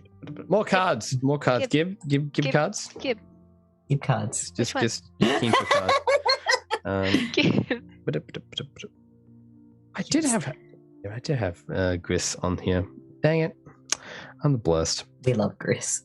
We stand Gris. We stand Gris in this household. The card you're looking for is the Sunken Treasure. Sunken Treasure. All the way at the back again. Once it wasn't all the way at the back. It's delightful. Go team. Mm-hmm. Yep. So we got the nice hearth fire and all that kind of stuff. We got the patrons all sitting and eating. Again, there's an actual bard in the corner, strumming at a lyre. Stupid. It is instantly competitive. That's my thing. You note as well, this bard is not very good. Let me just quickly check how bad or good they are. Is their instrument in tune, or is it out of tune? It is slightly out of tune. Now I'm annoyed. That's even worse. It is absolutely worse. It's mediocre at best, and then it's also a little bit out of tune, like it's a bit whiny. The song is not particularly inspired either. Yeah, and it's yeah. They're playing their instrument though. The individual, of course, at the bar is the dwarven individual that you met before. You've met them before. And they're just waiting there. You imagine that who you need to deliver the thing to. Barrett sort of wanders over and is tense. Like, it's just like invisibly like, I hear how bad it is. Just like, if you have a delivery. Oh, Gris. Oh, hello there. Oh, absolutely. Wait, who from what again? From Gris. From the witch Gris? Yeah, it's salves and potions and stuff. She said it was ordered here. We're delivering it for you. Oh, lovely. That's actually that's wonderful news. Wonderful news. All right, well, I'll just take that off your hands there. And she, like, grabs it off you. Can I just check how the boxes are labeled? Like, are they, like, labeled with the shop name or anything, or are they just nondescript boxes? They're nondescript boxes of a kind of like splintery, not very good quality wood. Of course they're not. Like this kind of like you cut those corners, Gris. Oh, absolutely. Yeah, like they seem splintery. They seem like they were like not like they've been obviously like actual wood, but it's just like the cheapest wood you could probably get. It's for like basic stuff that you'd probably have like as a fencing material maybe, or like something like that. Sturdy enough to endure some of the elements, but like nothing that you'd be like, oh, I'd love to have this in my like nice fancy wardrobe. I make a bookshelf out of this one, or even the general standards of like box making. But it is there nonetheless, and you know they crack it. Like they get a crowbar out and they crack it like properly, like they look at it, and again you see the vials. They like little cylindrical vials, and there's like a couple of them all in a little row. And she counts, like they count them up. I'm like, all right. Payment's already been delivered, but this will help a lot of people. So thank you for delivering this. That'll be all.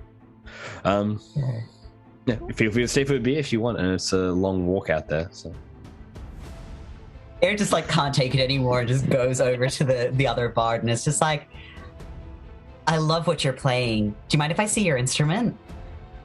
Oh, hi. Yeah, I like they haven't been singing the entire time, but this is their voice. Like, oh, sure, here you go. Glad they haven't been singing. Baird takes it from them and just holds it up properly and spends like a minute just twist, tune. Yeah, just do it for form, Wolf, if you can. Absolutely. Oh my god, I have to remember what all my fucking rolls are. Oh, sweet, I forgot that went up. While that's busy going on, when the barkeep says, feel free to have a drink, I'm just going to like leave wood kind of carelessly. That on the house? The delivery? Well, it was speedy. For the heroes of Havensburg, I'm sure I can get you a free one. And like she goes over, gets you a nice, like, would that be ale or wine? Ale. Well, I'll get you the finest ale in the house there. Lillian, was it? That's it. Well, I'll get that right up for you. Remembering. Brings it over and then plants it down. And it's a nice looking cup of ale. It's in a glass, like it's a glass tankard as well, which looks quite nice. Nicest tankard, nicest ale. You have a little a whiff and it smells good. Bed. You like expertly tune this lyre, and it's like it's singing like a songbird at this point. Yeah. When he's done tuning it, he plays a little like really simple, like it's one of those kind of like baby's first songs kind of thing. Like it sounds really pretty, but it's really, really simple to play. And just like, try this one, and just plays it and then hands it back like, get good. Whoa. Oh wow, you're really good at that. Don't sing. Don't speak. Just speak with your instrument. And just walks away. Like, don't sing. Don't speak. Savage. That's enough. He like plucks it and he like just repeats the same like little like four note, like four. It's like a 4-chord song. You're like, yeah, ding, ding, it's like it's ding, basically ding, the ding. lyre equivalent of Mary Had a Little Lamb. Like do do do do do do do do. Hot cross buns on the recorder kind of deal. Yeah. No, anyway, here's Wonderwall. It's the Titanic theme from the recorder.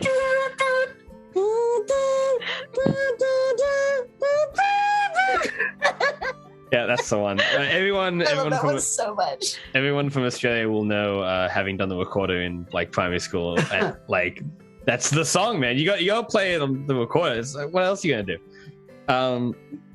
Yeah, you definitely notice that the lyre that he has is not like the best quality lyre, obviously. No, but it is. You've definitely quality, made it. but... You've definitely like tuned it to such a degree that like it's singing like a songbird, like the best it could probably sing. Yeah. It's bearable to hear him at this point.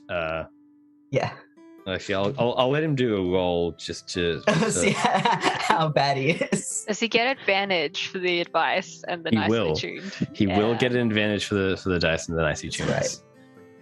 Oh, look at that! He did practically okay. He got a 20. So that's not too bad. Yeah, it's not an inspired piece by any means, and you don't think that after this point he's going to be able to recreate it. But oh God, no! No one's ever going to be as good as they are when Baird's giving them advice. He'll never be this good again. You return back to the bar with Lillian having a nice little like beer in hand. He's likely already halfway through this thing because we've got to keep doing deliveries. Is it a dark ale? Do you want like to be like a dark ale or a stout? What season are we in? I believe we're I believe you're going into winter from last I recall in the genealogy of the seasons. I'm going to rub my 2 beer making brain cells together. Yeah, because it's been harvest season at the arbor. That's where all the it was. They were harvesting all the food when we were in that farm. So it's moving into winter. It's probably it's mid to late autumn. Mid to late autumn, probably at this point. How's your Google going? Your Google search. It's not a Google search. My dad's a brew maker. He just talks about it a lot. Okay, so you kind of just remember stuff when he constantly talks about it. I don't know if Mom is watching. She's probably like, yes, if she is right now. Oh my God, it would be too cute if your mother was watching your D&D stream like, God, I love you. She does do it. She like puts it on TV and just sits there and like just does her thing. That's really cute. My heart. All mothers should watch their children playing D&D on the street. It's not very lovely. I hope she doesn't mind the swearing, actually. Oh, no. You're enjoying I don't know what's beer. going on, but it looks like you guys are having a good time. Oh, I just love that they're having a nice time. Blessed be. We all have a lot of laughs. I think it's a bit too early for a stout because you break out the stout in the midwinter from memory. Okay, we'll break out the stout in the midwinter, so it's probably going to be an ale. Something a bit darker still, yeah. Because it's a bit darker. Colder nice months. Amber ale. That's amber ale, maybe. Let's go for that. Yeah. Amber ale. I'm still learning. It's still fun to talk about it. Yeah. Yeah. There's a whole storeroom downstairs with barrels of brew. But you get a nice ale. You have a tasty drink, and then you head on to the next place.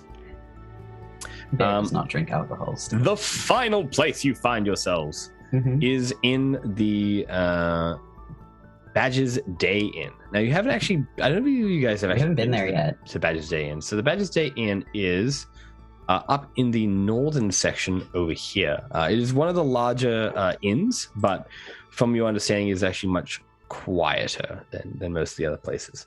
Was it like the mid-range one as well? Like mid-range? The Emerald Inn's the fancy one? Yeah, it was much more mid-range. It was generally considered to be... actually, the Emerald Inn was actually less prestigious than the Badger's Day Inn. The Badger's Day Inn was actually the more prestigious one because the Emerald Inn is like right by the road, so it's like your first stop basically into town. So it's quite nice, but it's not like anywhere near, from your understanding, the prestige of the Badger's Day Inn. But you arrive there nonetheless. It looks like this one, a slight variation on the Emerald Inn. It's only has one patron in here, and there is no barkeep at the actual or in the AR space. It should have changed. That is the Sunken Treasure still, but hopefully that will update for everyone. Yes, go. We'll leave it at that. And yes, there is less people here. I might want to get the update for that card, though. I think you may have to remove that card, my lovely producer, and then put it back down, just in case it can't be seen by the people. There we go.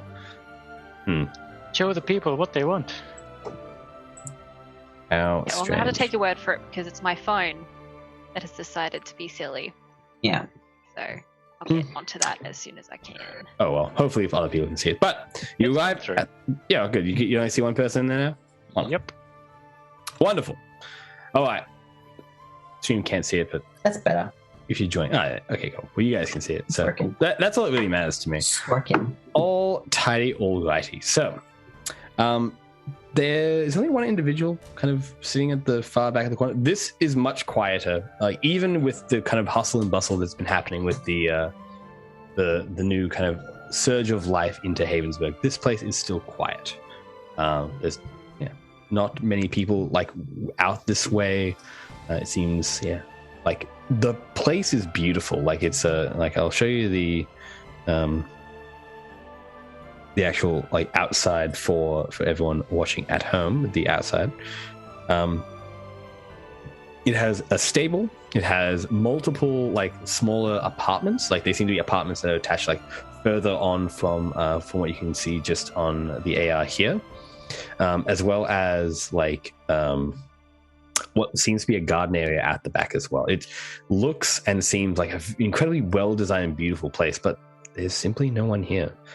You go into the actual doorway, you see the last individual there, and no bartender. So take it from there, guys. Okay. That's... Bear's sort of looking around like, at least it's nice. Even if it's quiet. Yeah. For an inn. Mm-hmm. So there's no bartender? No bartender. Okay. Summon someone. Yeah, Bear sort of like that leans heavily on the counter and like looks around. Is there like a doorway behind the bar? There's a what? Is there like a doorway behind the bar, like where they might have disappeared into like a back room or something? Yep. There's like a back room area potentially. Yeah. You know, like knock on the counter, see if someone comes out that way. Mm-hmm. Yeah, you knock on the counter and like the individual sitting at the back there is like seems to like start and like, oh, hello, are you here for someone? Sorry. The owner? The owner. Yeah, or whoever is in charge. Oh, I think I am actually. I'm the owner. Yes. Well, at least the person. Think? Yes, I'm quite certain. Yes. So you woke me from a nap. My bad. I was just doing the books, as it were. In your sleep. Well, the books tend to be quite laborious work. I'm sure you can understand. Sorry. How old is this person? Sorry? How old is this person? They seem to be about like 50, 60 years old. They seem like relatively wizened. Pretty old for like, fantasy. Mm-hmm. Fantasy old times. Yep. What's your passive perception, Steph? Or Ben? 16. Mm-hmm. You notice that this person is actually 14, 16. Probably wouldn't notice this, but yeah, there's like they are quite like they've got like they're not like wrinkled in their face. They just have like this graying kind of hair and like graying kind of looking beard. And like they pop over and like, yes, can I? What can I do for you? And he steps around behind the bar and like takes their spot there and like kind of. We have a delivery for you. Delivery for me? Yeah, healing spells and potions from Chris. Should have called making a delivery, but let's see what it is. Okay. Bear's like, are we gonna have to watch this very frail old man open this box? Like quietly, just like as he puts the box down, like. He like kind of he looks down at it and he's like, oh, let me just grab this. And he like lifts open the lid with his hand and like cracks it open. And he's like, just after all the other one. Yeah, Bear just. He's like kind of looks down at it like a little bit like, like looks at the jar and is like. Do you know what is in this at all? There are, in this case as well, you've seen the last couple, there are like the rows of like the kind of clear yellow liquid, but some of them are this red, more darker liquid. And they kind of like pulls them up and is like, I don't know what these are, but I'm sure if I've already paid for them, they must be useful for something. I'll put them to the storeroom. Can I assist you with anything else? Would you like to stay the evening or possibly get some kind of beverage? I have plenty of them. I'm personally okay, but thank you. Yeah, I think I'm fine. Are you sure? They're quite good. I'm sure they're great. I have actually a collection of liqueurs that are quite exciting and inviting. Ha-ha! No, You just accept a delivery of things that you don't know what they are. Well, they're here, aren't they? Sure, I paid for them. Surely.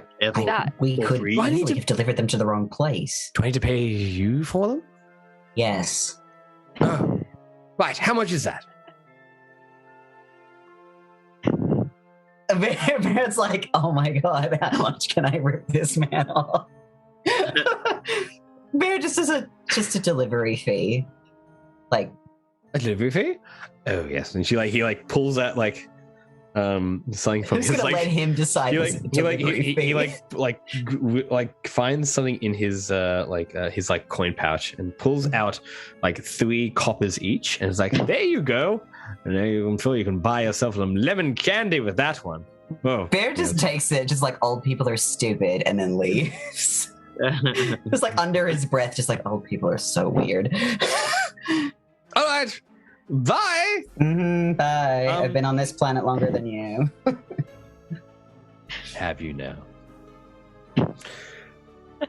Anyway, you depart. You don't plan to do any other investigation or looking around. What the hell? No, what's going on here? Barrett's just sort of gets outside and then turns to Lillian and goes, "There's a quest board. A quest board. Do we want to know what was in those boxes?" I mean, it's more like, do we want to know or do we want to know? Do we want to know or do we need to know? Yeah. Actually, I don't want to know. with Lillian, actually, you do notice something with your passive perception. I will give that to you as a reveal on the Ardent Roleplays. I suppose I could give it to the spectators as well. They get some text as a treat. Congratulations, spectators! You get some text as a treat as well. Is that just on the sunken treasure card again? It is just on the sunken treasure card. Yes.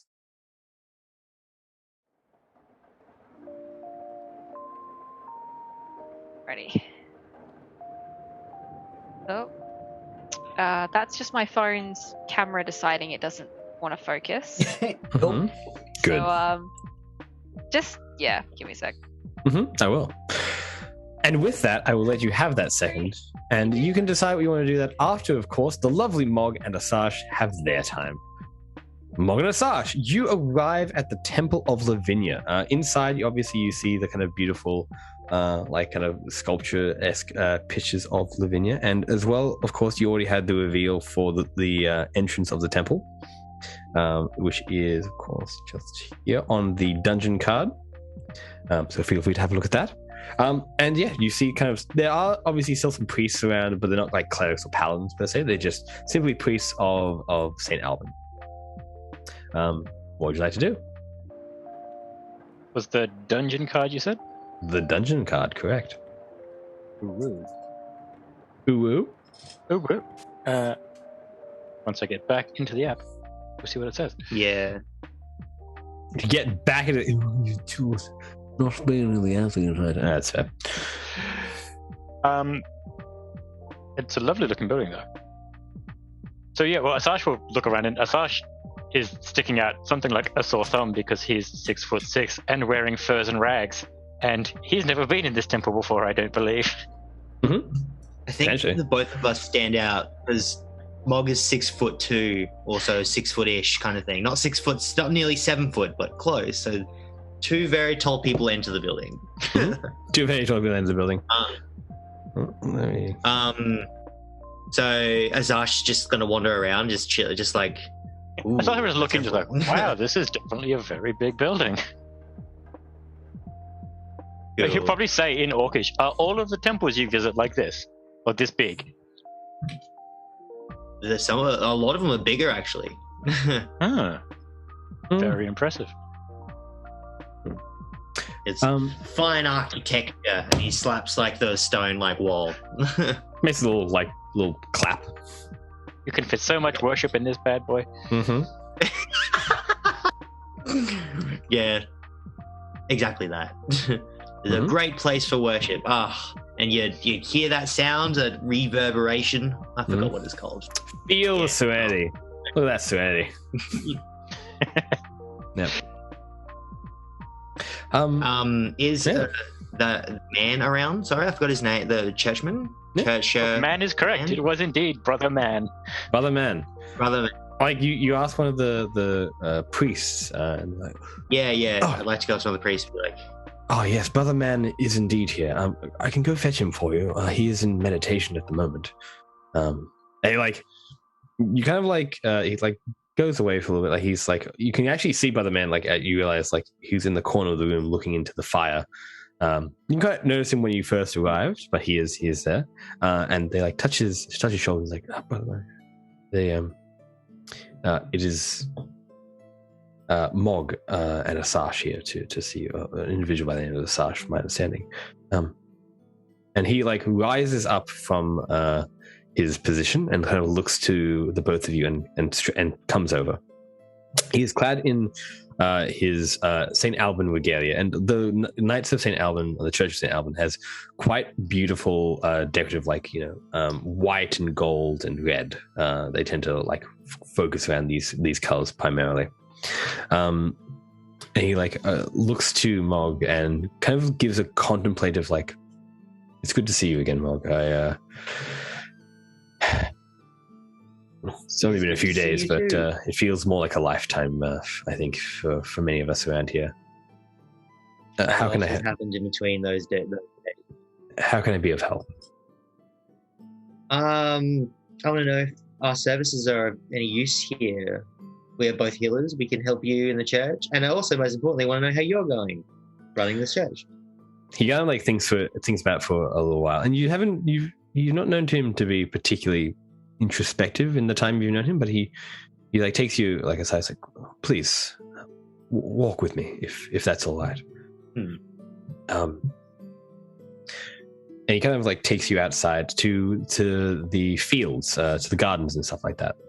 And he walks with both of you, and he speaks as plainly as he can as he looks up at the sky and like around him.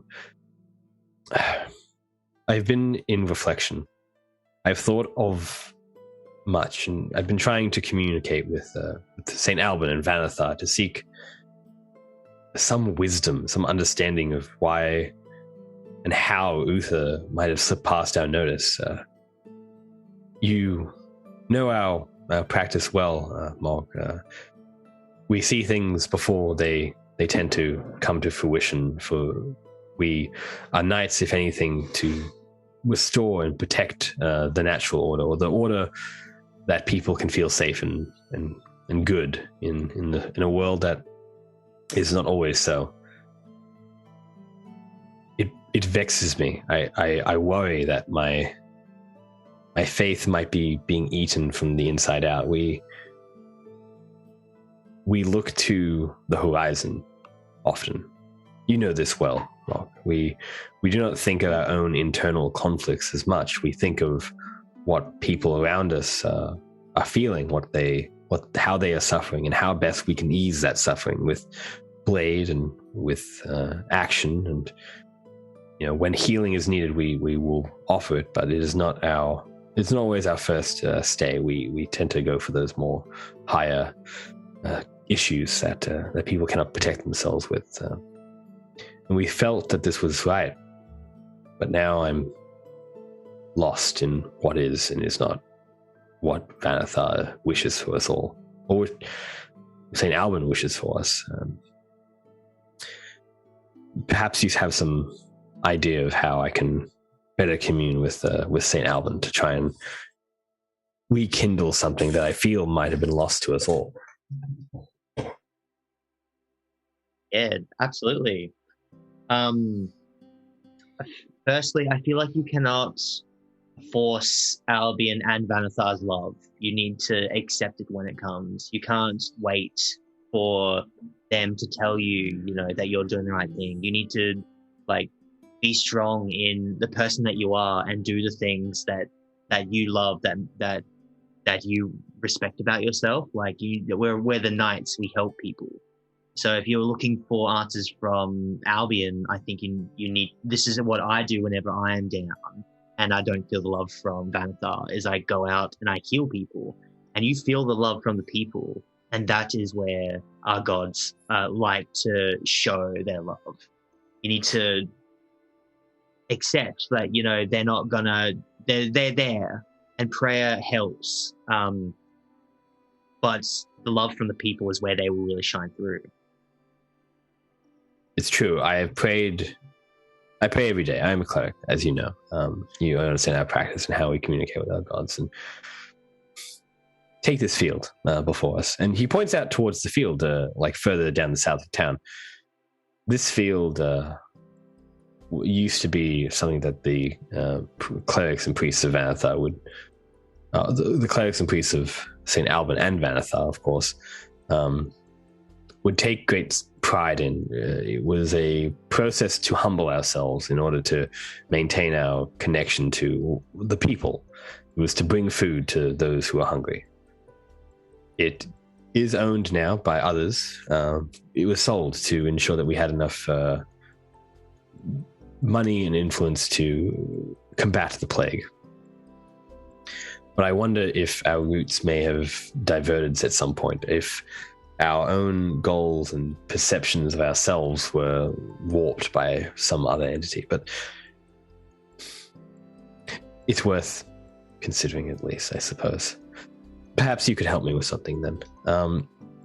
I know that you are busy individuals and that you are obviously have far better things to do than help us here, but perhaps you'd be able to help us with some gardening. Yes. Just around the temple. I would love to. I have a friend that could also help us with some gardening if you would like more hands. I am always happy for more hands. You know well that the temple is very few left of us now. But it kind of like looks to Asajj. It would be an honor and a privilege to help out restore some of... You said these were farmlands for the people? They are. They are now owned by the town hall, which is good, but it is a connection that we may have lost. Something that maybe we shouldn't have given away so easily. I find it is always very humbling and restorative to spend time with one's hands in the earth. Perhaps it would be good for everyone to get involved who's left with the church. I can gather the other individuals if you think would help. Mog, you know these one step at a better day. than I. I agree. I think that would one step at a day. One good thing a day is all we need to keep doing. And this garden is important, just like what's happening with the church and this garden. Like it will grow back and it will be better. Like we might not have many people now, but we will have more people in the future. Just like this garden, it will grow back. Everything that we love. Very well. He goes to a courtyard. It's like the courtyard just before kind of where the gardens kind of start. Their specific gardens. They didn't have their own kind of gardens, but there are larger fields to the south of town. And rings a bell, a gong, if you will. And as he does so, individuals start to pour out from various areas from the temple, like priests and clergymen and what looks like fighters or warriors to some degree. Like they have the different differentiations, but they seem to be much newer. They're all quite young and barefaced. You do notice there are some new recruits. There's 2 or 3 people who have seemingly joined quite recently, and they kind of hurry out of their long johns and put it on their hands and stuff like that, and arrive at the courtyard.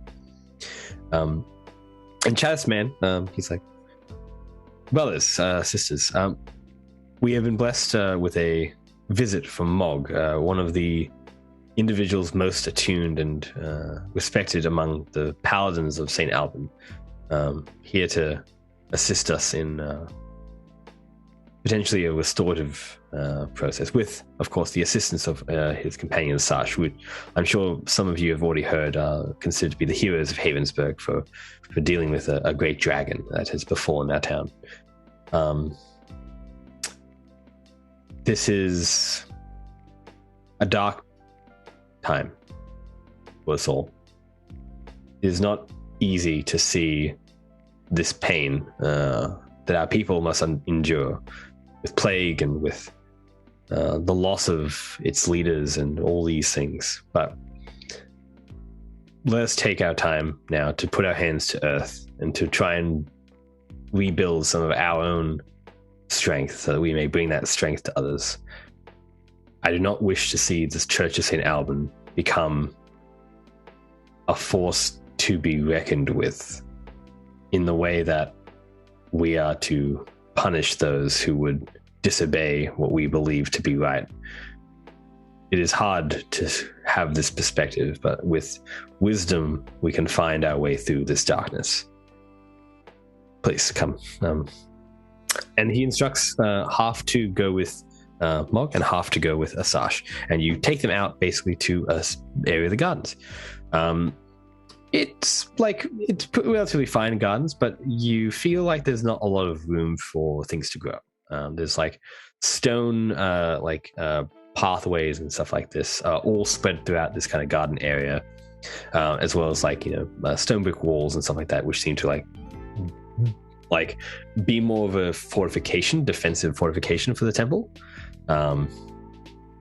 which you may do with what you will. Basically, he will be like, whatever you think is right. I am more than happy to make this more of a project that we can kind of take on into the future.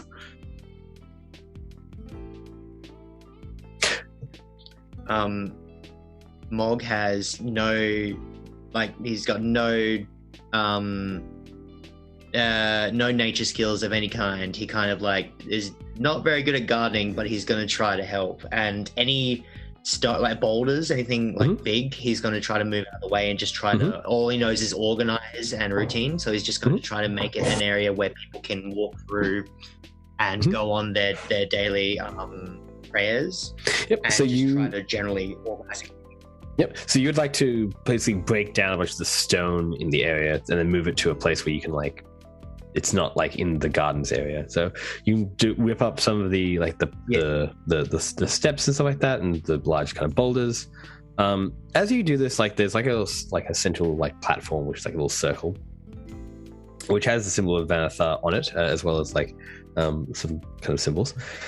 And Chasman sits here and begins to cast something, and seems to be communing with St. Alban to at least some degree. And there's this soft kind of almost song that happens throughout the courtyard, and you begin to kind of work on this stone. Asash, what would you like to do with your individuals? So Asash will take his half over, and is there an area that looks like it may have once been a vegetable garden or workable land for growing things? Yeah, a lot more flowers and thorns and thistles that grow on the wall now. It looks like it's been done probably in the last year or two. As far as the wall, it's quite a new wall. But yeah, they're rose bushes that kind of growing up along the walls, which are nice. But it seems like there was a bit more space for gardening here, or more space for developing whatever was here. So this is a garden for sure, but yeah. Cool. So he's gonna walk up with his crew, basically big knuckle crunch. Here is where we get to work. We have a lovely garden here, and points at the roses because they're close to the wall. They're going along the wall. Yeah. Those can stay. Everything else is coming out, and here is where we shall make our field for which you can grow food for yourselves and for your community. And if you wish to heal and serve your community best, providing food and sustenance is the best place to start. May this humble you and remind you where you come from and what we all have in common, which is the dirt and the earth beneath our feet and the food we take from it to put in our bellies. So they seem quite unsure as you kind of instruct them. And they're like, oh, but ultimately they do as you request, and they get to work. They start they get tools. They start plowing and doing fields and stuff like that. Some of the tools are quite old. They look like they've obviously been well worn or well used, but everyone has a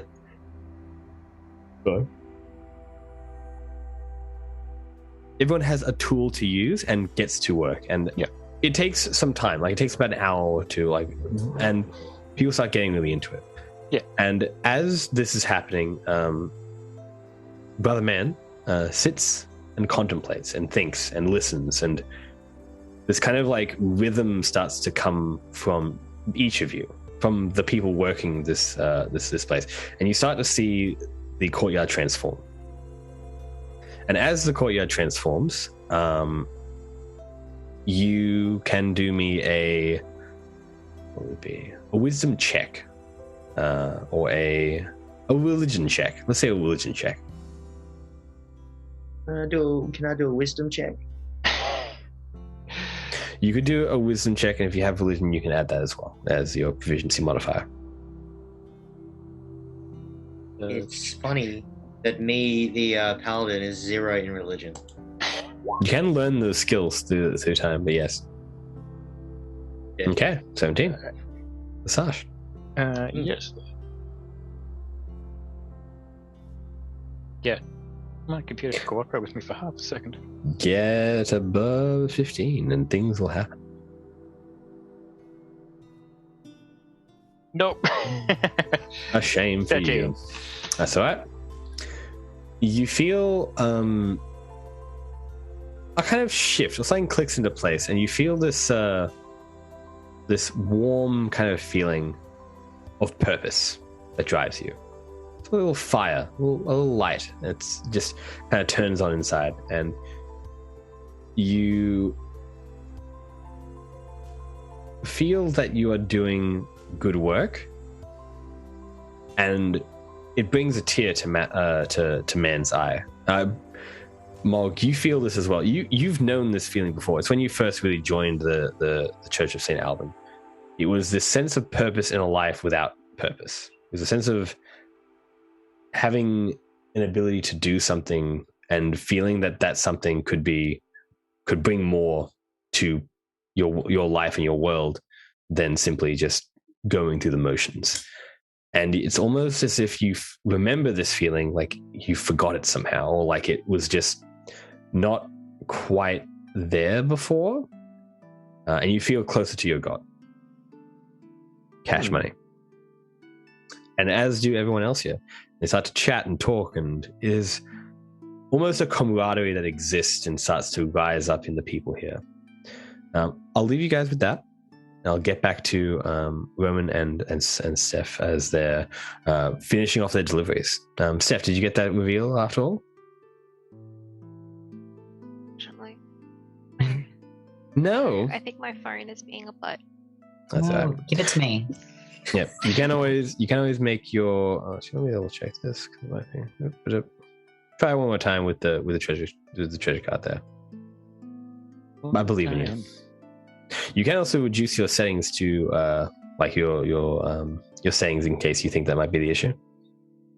Just make it a little bit more chill time. Mm-hmm. There he goes. Hip ups. Still not coming through. That's right. I will let you know simply what it is then.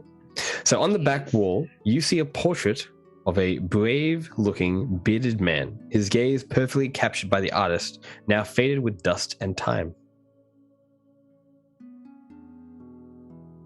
Ah. Mm-hmm. Could I roll a history for this? You may. Absolutely. Yeah.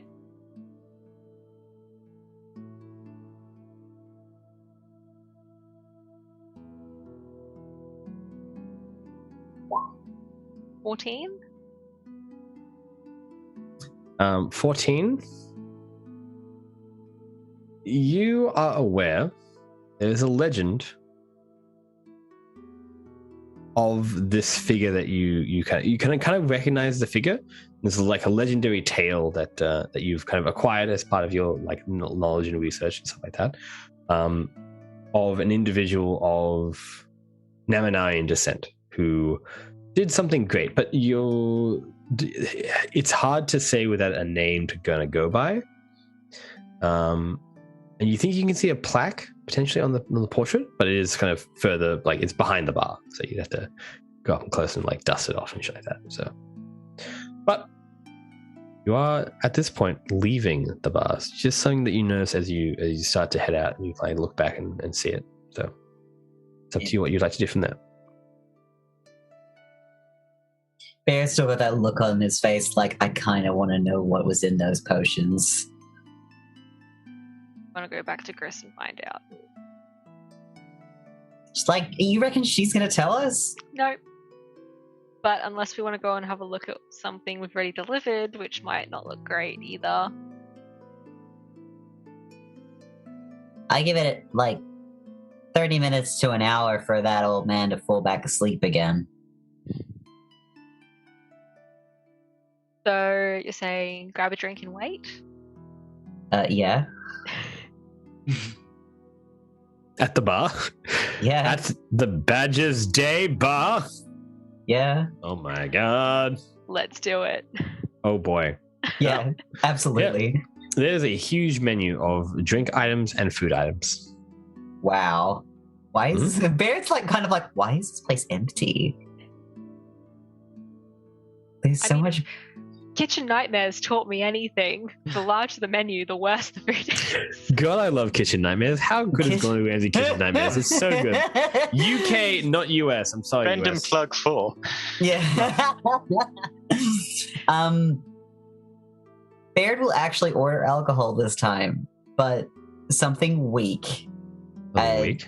Probably like, look, honestly, like I say weak, but like he's probably going to order something like, he's not going to order like straight liquor or anything like that.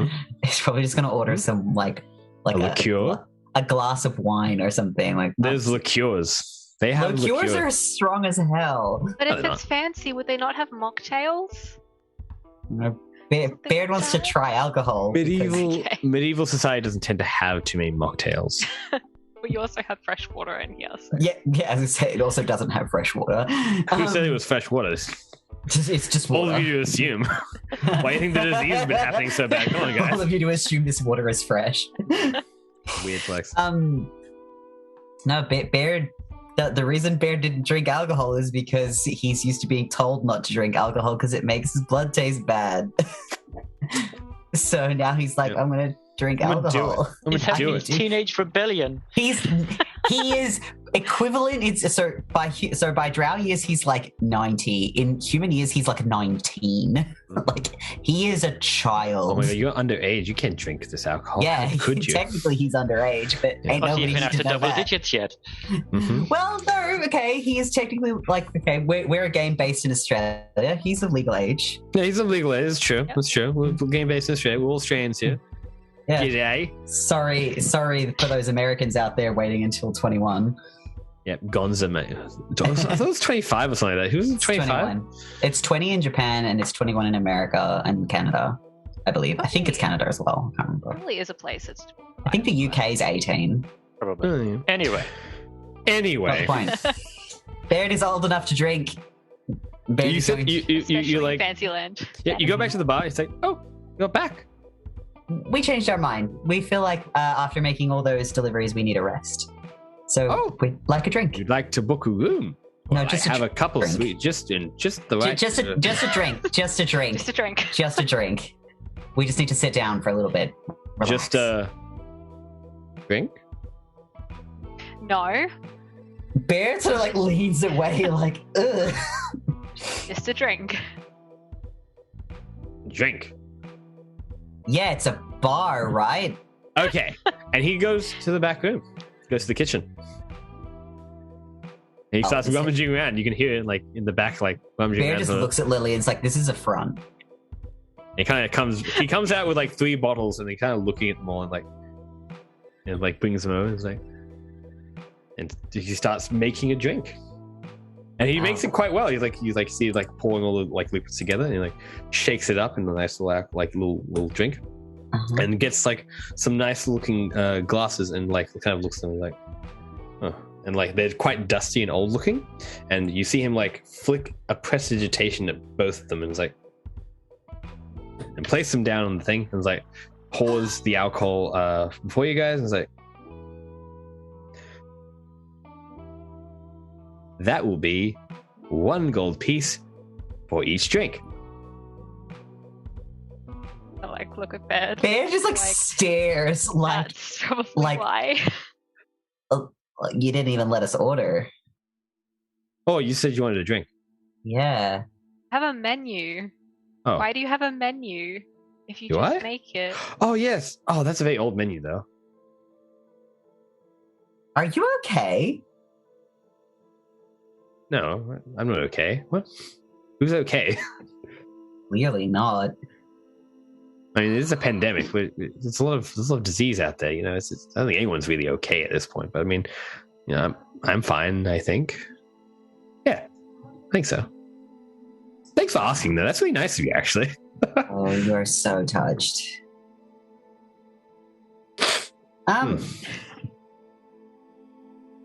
Not much of a morning. I'll give you 3 copper pieces for it.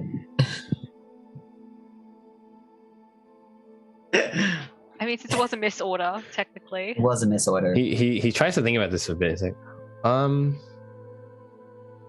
how much is 3 copper pieces to a gold again? That seems fine. Okay, sure. Bear drops the 3 copper pieces on the bar that this guy just gave him. He almost like he extends his hand and he drops them before he can get them. He's like, oh no! And they fall to the ground. He goes down under the bar and like picks them up. Oh. Bear, just for a moment, Bear picks up the drink and sniffs it. And I'm just gonna cast Detect Magic as well. Like, I don't trust this man at all. Mm-hmm. Sounds good. No trust. Yep. Yeah, Detect Magic and just sweeping eye over everything, including the man, the painting, and the drink. Yep, the man has a series of magical items on his personage. His cloak is magical, his ring is magical, and he seems to have a magical amulet on his on his chest as well. Fantastic. What school of magic? It's difficult to discern. It's probably abjuration or enchantment. They seem to be enchanted objects, and the painting behind him is also magical. The things like before you are not magical per se, but you kind of sniff them and they smell quite sweet and delicious. But yeah, no, apart from that, it's the portrait. The man has some magical items on him, but nothing else seems too untoward. At least as you look around and take some time to do that. Cool. I imagine you cast the actual spell on you, not like ritually cast for 10 minutes. No, he's just doing a little. What the hell is this? This is just like, what is going on? The chat's blowing up with, I don't know who this guy is, but I don't like him. Nobody trusts him. I'm suspicious of this man. What is his... correct. You're all correct. Thank you. What is this guy's deal? Absolutely. Oh, absolutely. Yeah, Baird is going to go take a seat.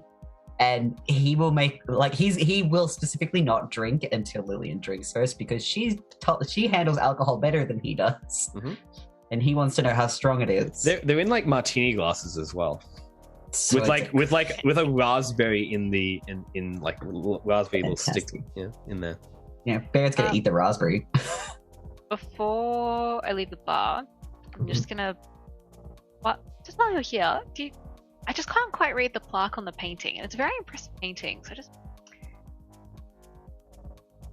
could you like dust it off a little bit just so I could read that, or do you remember the name off by heart? Which painting? The one behind you. Kind of looks behind him and like, oh, that's nothing. I don't.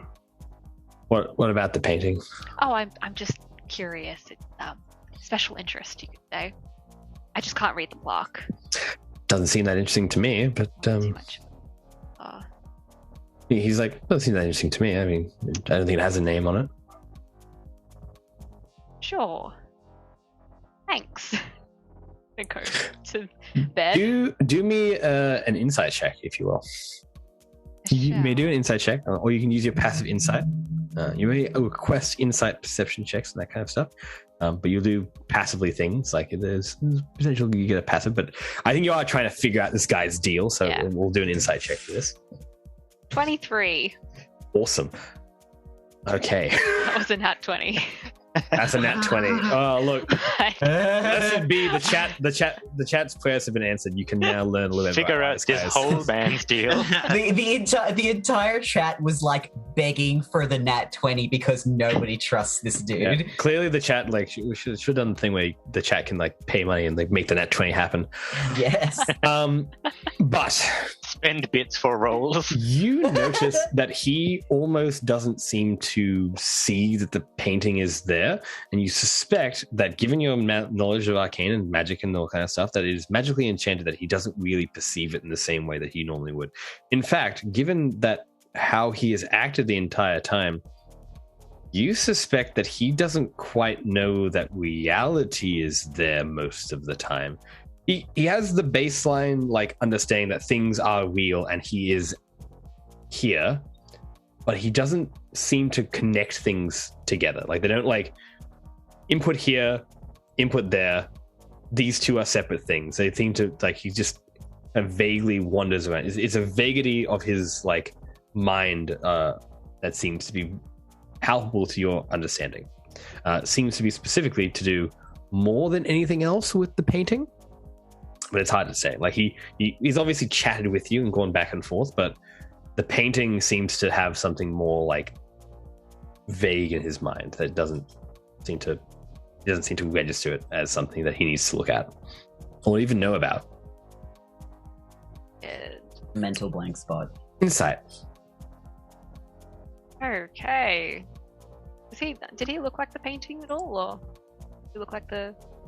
Or he didn't really. Do me an investigation check. If you because this is you'll be able to like ascertain that. One brain cell very hard. Hold on. Play it your best, folks. If you go any harder, you'll start a fire. It was a nat 1. Wah wah. And so the pendulum swings back the other way. Question mark, question mark, question mark. That's what you get. You have in fact forgotten this man's face. You know not. You are Jon Snow. I'm just so confused that it's just the Mac loading wheel. A little spinning rainbow. Yep. Like, and Bed calls you like over, like, "Hey, you right there, Lillian?" Like you're like looking at the painting for a little bit too long. You're like, "What? Yeah, I'm good." It's weird. Hey, you head over to bed. Yep. Bed's like, caught you looking at the painting. It's like, it's magical. Like it's actually magical. Okay. And he's wearing like a bunch of magical items as well. The drinks aren't magical. I wanted to make sure. Can you drink it first? Because I don't know how alcoholic it is, and I probably have a very bad tolerance for it. Sure. I'm gonna take a sip. How strong is this drink? The snozberries taste like snozberries. Oh my god. That tells us nothing, Jacob. Is it going to knock Bed on his ass? It seems like probably half a standard drink. Okay. Half a standard, you'd say? That is absolutely not worth 1 gold. I'm glad we only paid 3 copper for it. However, it is delicious. It is one of the best drinks you've probably ever tasted in your life. It seems to be like an alchemist's like combination of flavors that hit you in waves of different lashings of like sweet and then bitter, but perfectly blended, and then like, you know, more stouty, and like this feeling of a color wheel of flavor. Mostly sweet though, It is of impressive. course. It's fine. You'll be fine, Bed. Okay. It's not that strong. Yep, cool. Bear drinks it. Sorry, I was just casting my version of the poem. All right, roll me a con save. No, I'm just joking. I'm joking. No, I'm my joking. naked one. My naked one, Jacob. Make him do it. Yeah, I couldn't help it. Yeah, you drink it. It tastes delicious. Like the snozberries taste like snozberries. He's not chugging it. He's definitely just like. Yeah, it's definitely a sip. It's sipping it. definitely a sipping drink. And each time you drink it, it tastes like a different flavor. Oh, that's weird. Mm-hmm. Bear takes the second sip and goes, They're always complementary flavors. They tend to have the wheel, but yeah, it's quite delicious. Yeah, it's from tasting like orange juice to tasting like toothpaste. Yucky. And yeah, that you have your drink. You can now chat about what this guy's deal is. He by the way is still at the bar, like kind of like looking around and like picks something up and like starts to clean it. Doesn't seem like something you need to clean, but he picks up and cleans it. Vague curiosity. Baird is just going to very subtly cast dancing lights and see if it just distracts this man like a toddler. Like, just he doesn't seem to notice them at all. Like, it doesn't seem to even register that they're there. Like they're literally dancing lights, making them dance around his head. Dancing lights is an enchantment, or is it a abjuration, conjuration? Dancing lights is. I have no idea. It doesn't actually say. It's just one of my little drow things that I can do. I'll find it for you. I think it's a conjuration spell. It's an evocation spell. Evocation, there you go. It's kind of dad magic, isn't it? Yep. Okay, in that case, yeah, he like... It seems for like a long moment that he doesn't notice them, and then like as he like finishes whatever he was cleaning, he looks up and sees the light. He's like... Gets confused at what's happening, and is like... Are any of you seeing these? Are any of you seeing these lights here? Seeing what? Must be my imagination then. Oh well. What do they look like? He like seems to like he is like, oh, worry not. It's probably just a trick of the light anyway. I should open some more windows around here. Actually, a good idea. He gets a ladder from like underneath the bar and is like. Goes over towards one of the starts like moving towards one of the windows to like. There's higher windows than the ones you can see just on the actual encounter, but like puts this ladder up and then starts climbing up. And yeah, Eric's gonna go look at the painting and also do an insight on the painting, like figure out what the hell is this. Yeah, go for it. Yeah, like I was actually gonna do prestidigitation on it so we could clean it and I could do the thing. Mm-hmm. Well, if you do that... Liam does know prestidigitation. Well, I also know prestidigitation, so I can do that. Oh, I'm not meant to know it. Let's set Flex a cool spell. But yes, go Flex that spell. Like, you're going to be like... Finish my drink so I can take my glass up to the bar so it doesn't it just looks like I'm being a super nice patron. Mm-hmm. And just chuck that prestidigitation on painting. You jump behind the bar. No, I don't want to... Go behind the bar. I thought prestidigitation you have to touch the thing. Do I have to touch it? If that's the case, then I'm gonna have to do that. Let me double check the range of prestidigitation. 10 feet. 10 feet. Well, you're golden then. It's like fix that up. Color warm. What a good spell. What a good spell. I know, right? This is a nice magic spell. All right. And yeah, you like. You uncover the dust and stuff like that. The painting that you see once the dust is revealed is actually much more impressive than you first thought. It seems almost holographic, like three-dimensional in how you kind of look at it. The artistry involved, like you kind of like look around, it seems to have corners to it. Like it's almost like there's like a little like inside the painting. Impressively done. It's almost like as it's like it is clear at this point to see the hue of magic within it. I think the paintings from Harry Potter to some degree, but not actually like living and alive people, but just that kind of energy. Hey, what did the plaque say? The plaque reads, let me just quickly find his name.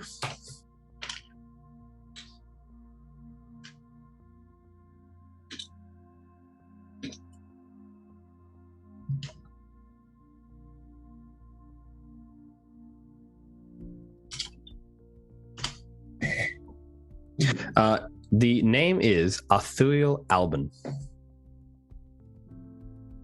Albin. Mm-hmm. That's a name we've heard before. Multiple times. Mm-hmm. You could say. Roll me a religion check if you'd like to know more about that name. Yeah.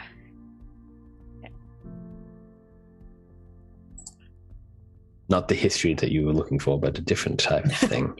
These are not the histories you were looking for. Name doesn't ring a bell to your particular knowledge of all things legend and otherwise.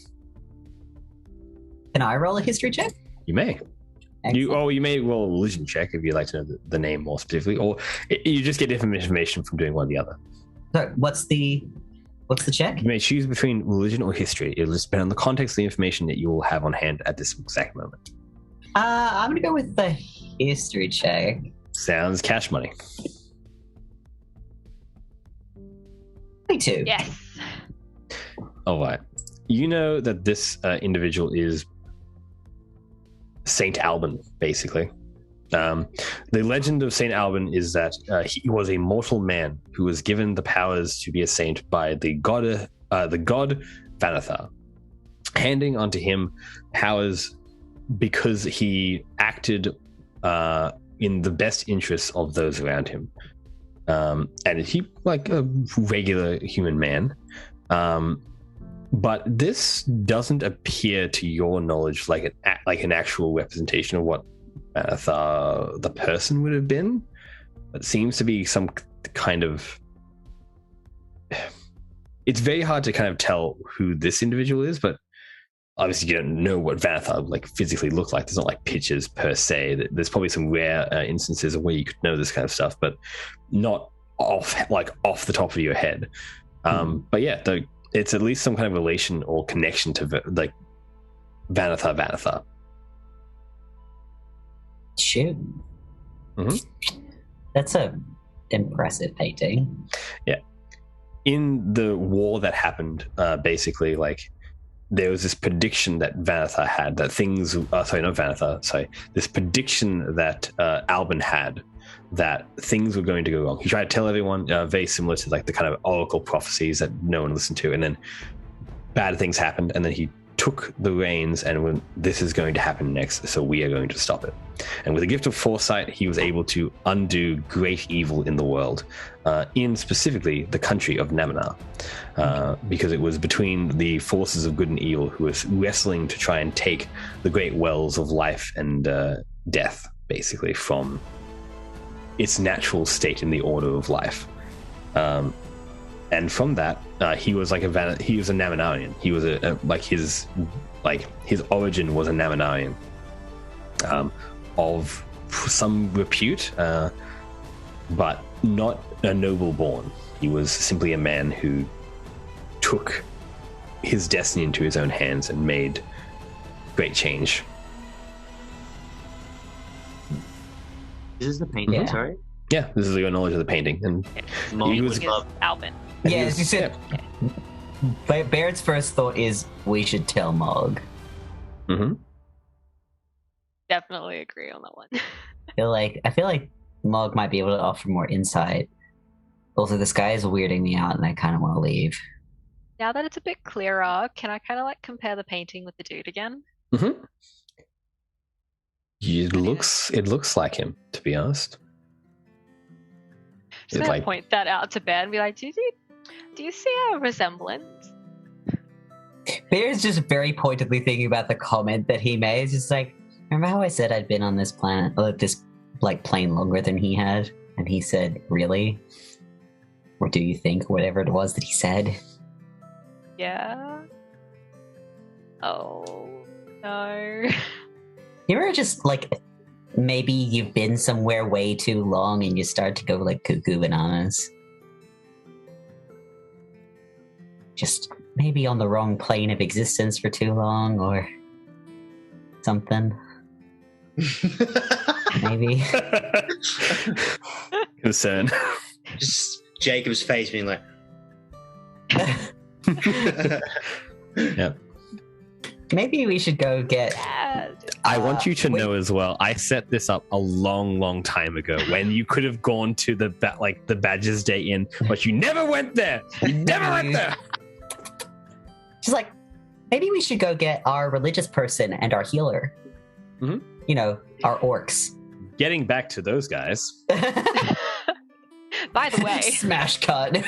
You restore you do pretty much a day's work. So you guys have also done a bit of a day's work. You've been walking around the city for most of the day, and it's bustling and hustling, and you've pretty much taken a very similar amount of time. But you kind of look at all you're surveying the temple and the gardens and how it all has kind of come into play, and you feel this really good sense, that kind of sense you felt before. And man stands up and it kind of looks at you as it's rare. It's almost like a light's on. Something I'd forgotten about has come back to us, I feel. I believe Albin's with us. It's hard to feel alone in this world, and a cleric never truly feels alone, but I feel your words are true, Mog. It is with people, it's with the people we choose to make our community that we truly understand what it is in ourselves that we can bring to the world.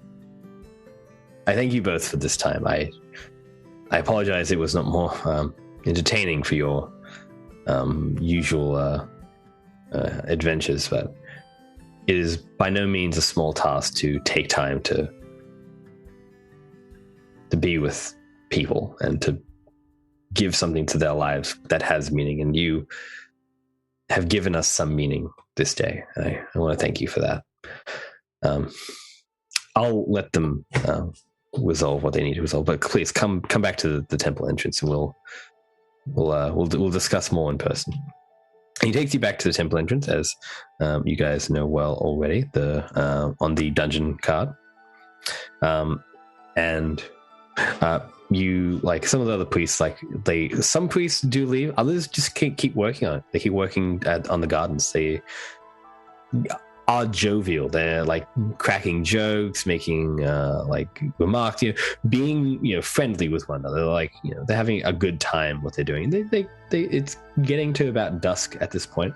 It's getting a bit late in the day, and you guys are at the temple entrance. What would you like to say to him as he kind of brings you in as more intimately? Mog would just be it has been a great day. I couldn't have imagined doing anything else but this. And this is a great day for Albion, but most importantly, this is an important day for you, man. Because you are all... Brother man. Yeah, man. Brother man. And because you are important, as well. Your faith is important, but you as a person, it has value to this church and to the people, and you're doing out the work of Albion and Banathan. So you just have to keep trying and just keep going. I feel it is a burden sometimes, a burden that I would happily accept, of course, but a burden to be the one who survived.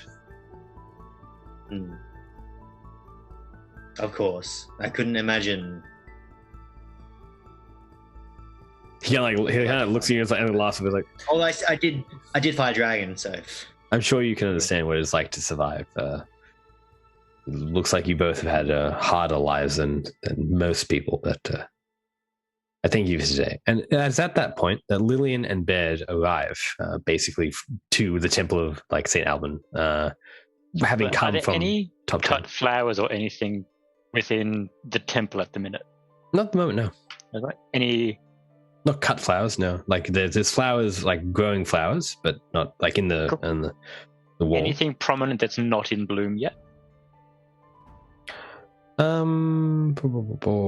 Yeah, you'd probably say there'd be some, because it is autumn, so there's not a lot of flowers at this point. I'm not really sure what the time, the seasonal shift of flowers is always, but I think roses do happen in autumn, but there are some potential violets or violets. We'll say violets. But, is there a particular rose or something inside? Inside? A rose bush or something nearby? Yeah, sure. Oh, there's probably a violet, like a section where there would be some violet, like plants. Asajj will very quietly, under his breath, just use the Druidcraft cantrip, which has a range of up to 30 feet. So just instantly make a flower bloom, a seed pod open, or a leaf bud bloom. So just all the daisies and stuff that shouldn't be in season, just one by one, slowly just pop open and unfurl. Yep, and there's a little bit of whisper of magic to them. It's a little bright. And yeah, like they do as these two arrive, and man like sees this happen and is like, and smiles. He feels very warm and very like grounded at this point. And you two arrive in to in a the temple. stop in front of them, probably. Friends. Sprinting, like, oh my god. Something like, matter? Man waves like, I should let you two.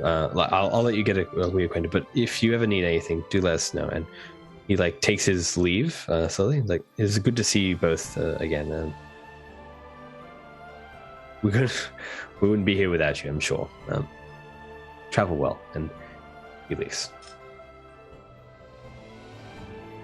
Like, you guys have had quite the busy day. They're covered in dirt. With dirt. You guys look gross. We found a thing. It has been a very big thing. Yeah, we found a big thing. It's not a dragon. No. Okay. No. It might be Do we have Elven, to though. fight it? What? Yeah, we might have found a god. Oh. Or saint. So, dragon, god. What would we die less from? Kind of thing.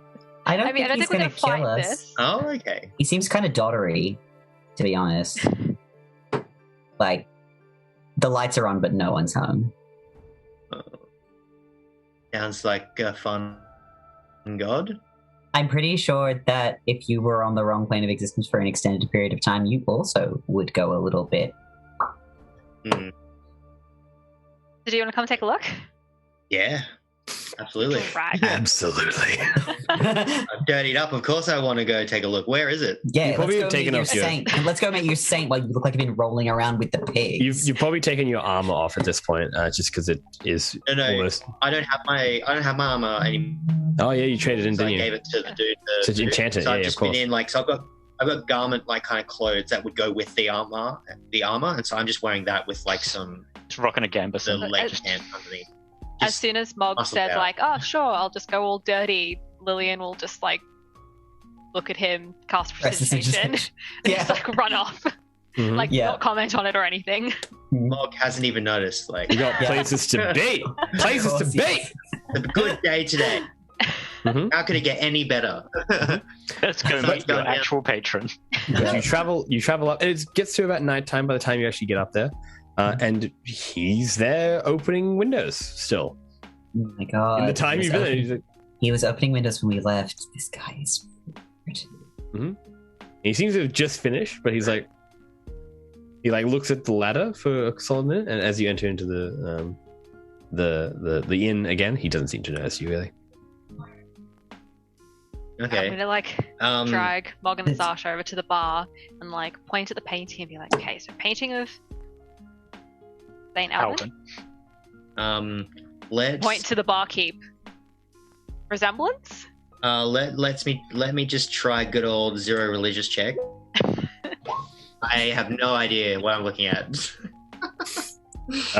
Is that my god? Question mark. You can roll with advantage, Mog, because it. All right, because is to do with your literal religion. So I'm a him pretty in the dumb corner. orc, okay? What is? That's him in the spotlight. The painting. Stop. Okay. What am I looking at here? Where's this god? Where's he going? I don't Bear know. just sort of looks at Mog and looks at the dude and looks at the painting and then looks at Asajj like, please help. Mog looks at the painting, looks at the dude, looks at Bear, looks at Lillian, looks at Asajj. What? If Damon was here, he would get it. You're failing, you're idiot. I don't know. I feel like me and Damon are on the same Asajj is level of also idiot. doing the same comparisons. Is this the religion check? Is this what do you want? So look, it depends on what you'd like to do. It's more for like what context you would like to know information about. You kind of give it a little bit, but you're like, I don't know what. Asajj is very much trying to discern. is this person in the painting the individual standing in the corner of the room packing up a ladder? Yep. Roll me a investigation check. Investigation. Right. Yeah. Nah. Could be anybody.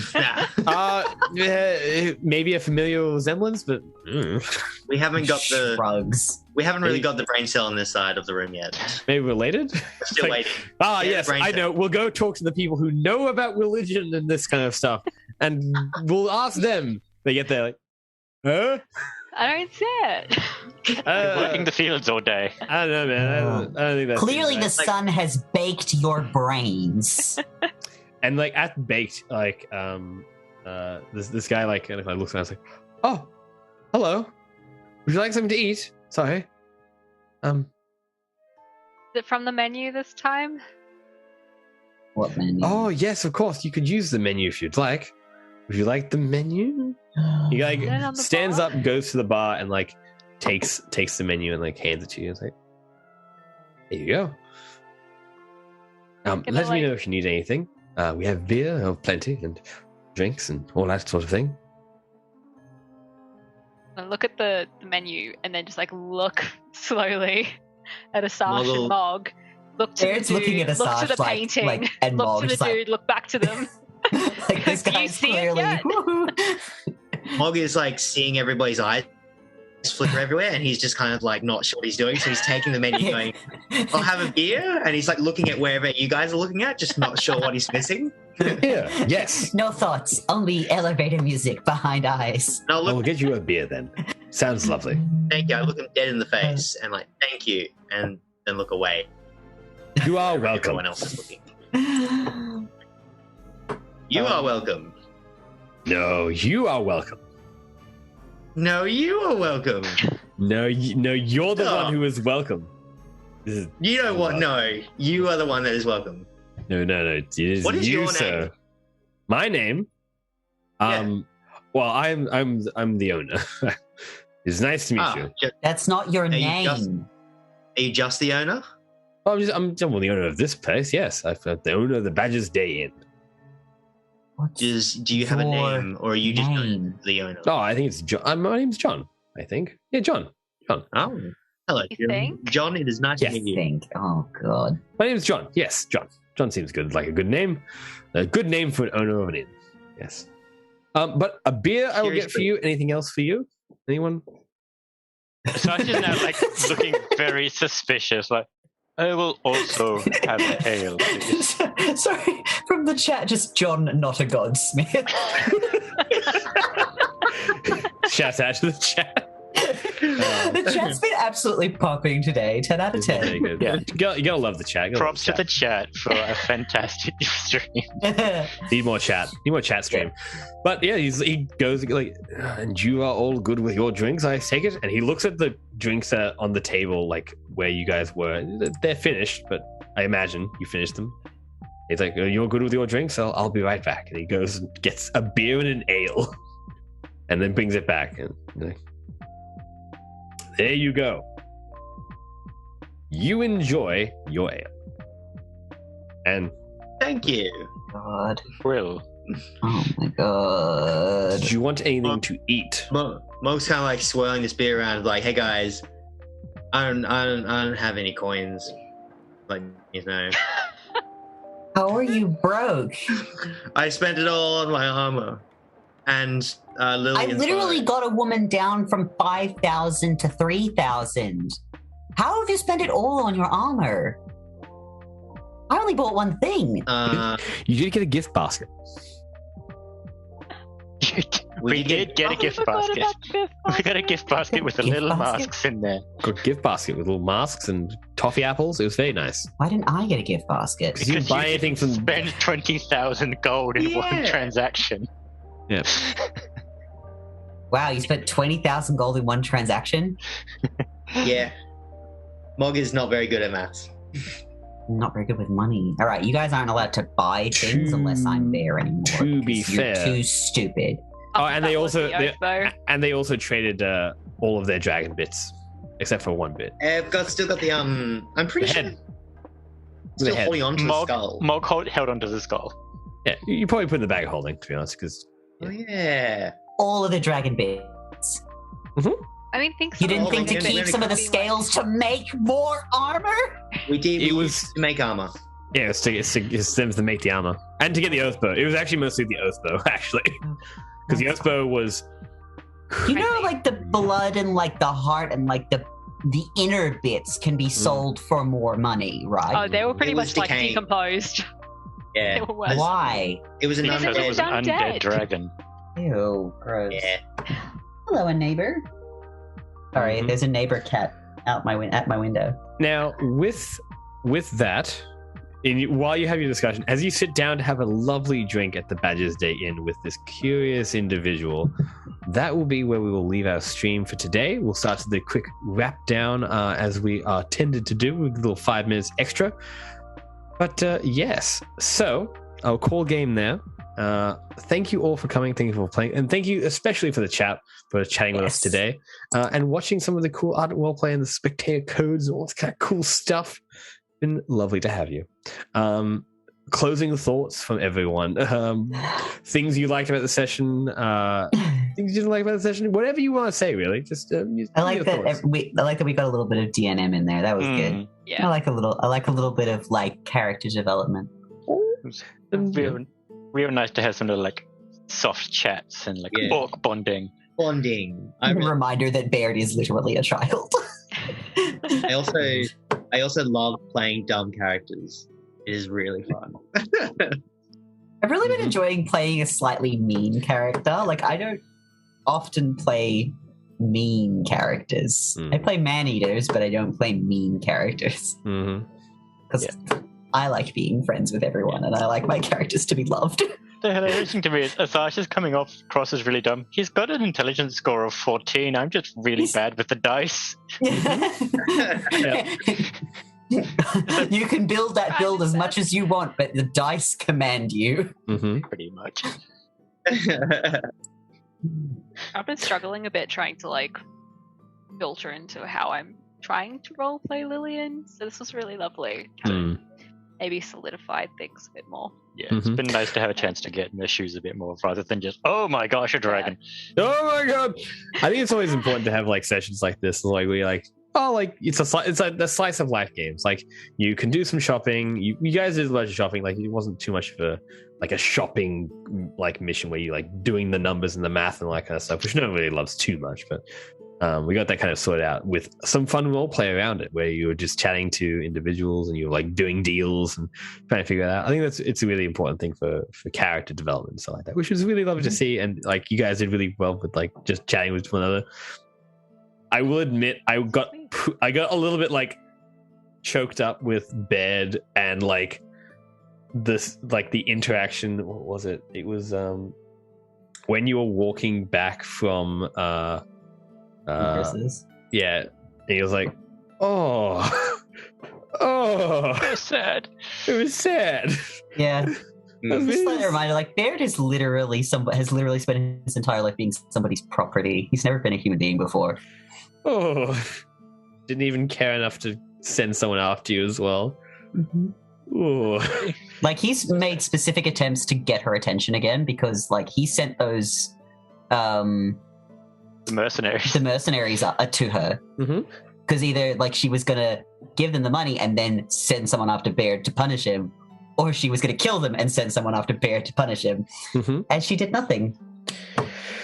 Yeah, the money, but didn't send them after him. Not yet. It has been not a huge amount of time, to be honest, in game. I don't think it's been like a few weeks, but traveling up to the highlands of Talarith from Namina through customs takes a bit of time. Your customs.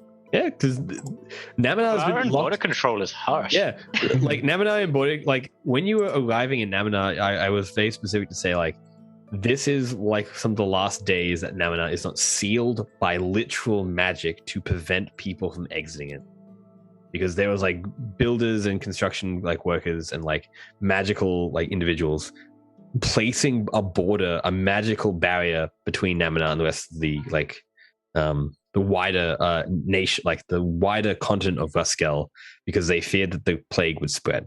Yeah. fun facts for you. Which, is all Goldeye's plan. Yes. But yeah, Goldeneye, not the cash money of dudes. But that is all the time we have for today. Thank you all so much for coming. Obviously, this is Ardent Roleplay stream. We do a bunch of great streams. Mac jumping on to create cool content, various art streams and D&D content. We all love to do it. And if you have any interest as well, please do feel free to join our lovely Discord. There are some links that you'll be able to see to follow us on the various social medias that we'll have on our little Twitch stream. You can see them there. We got the Facebooks, we got the YouTubes, we got the Instagrams, the Twitters, the Reddits, the Discords.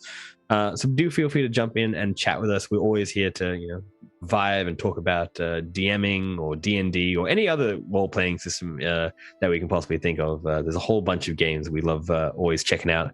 Vampire the Masquerade and Lancer and Call of Cthulhu, of course, which we have specific content for, which is in fact coming up soon. So stay tuned for that one. And let us know how you think, what you feel, and chat us on the Discord. We get lonely. Yeah, we got photos, we got cool memes. I swear, a simple meme merchant. Only the finest memes. Only the finest of D&D related memes. But with that, we'll wave out. Thank you all again so much, cast, for playing, and thank you again, chat, for joining us. Have a lovely evening, or day, or night, or whatever time of day you want to have. So see you later. Bye, everybody. Bye.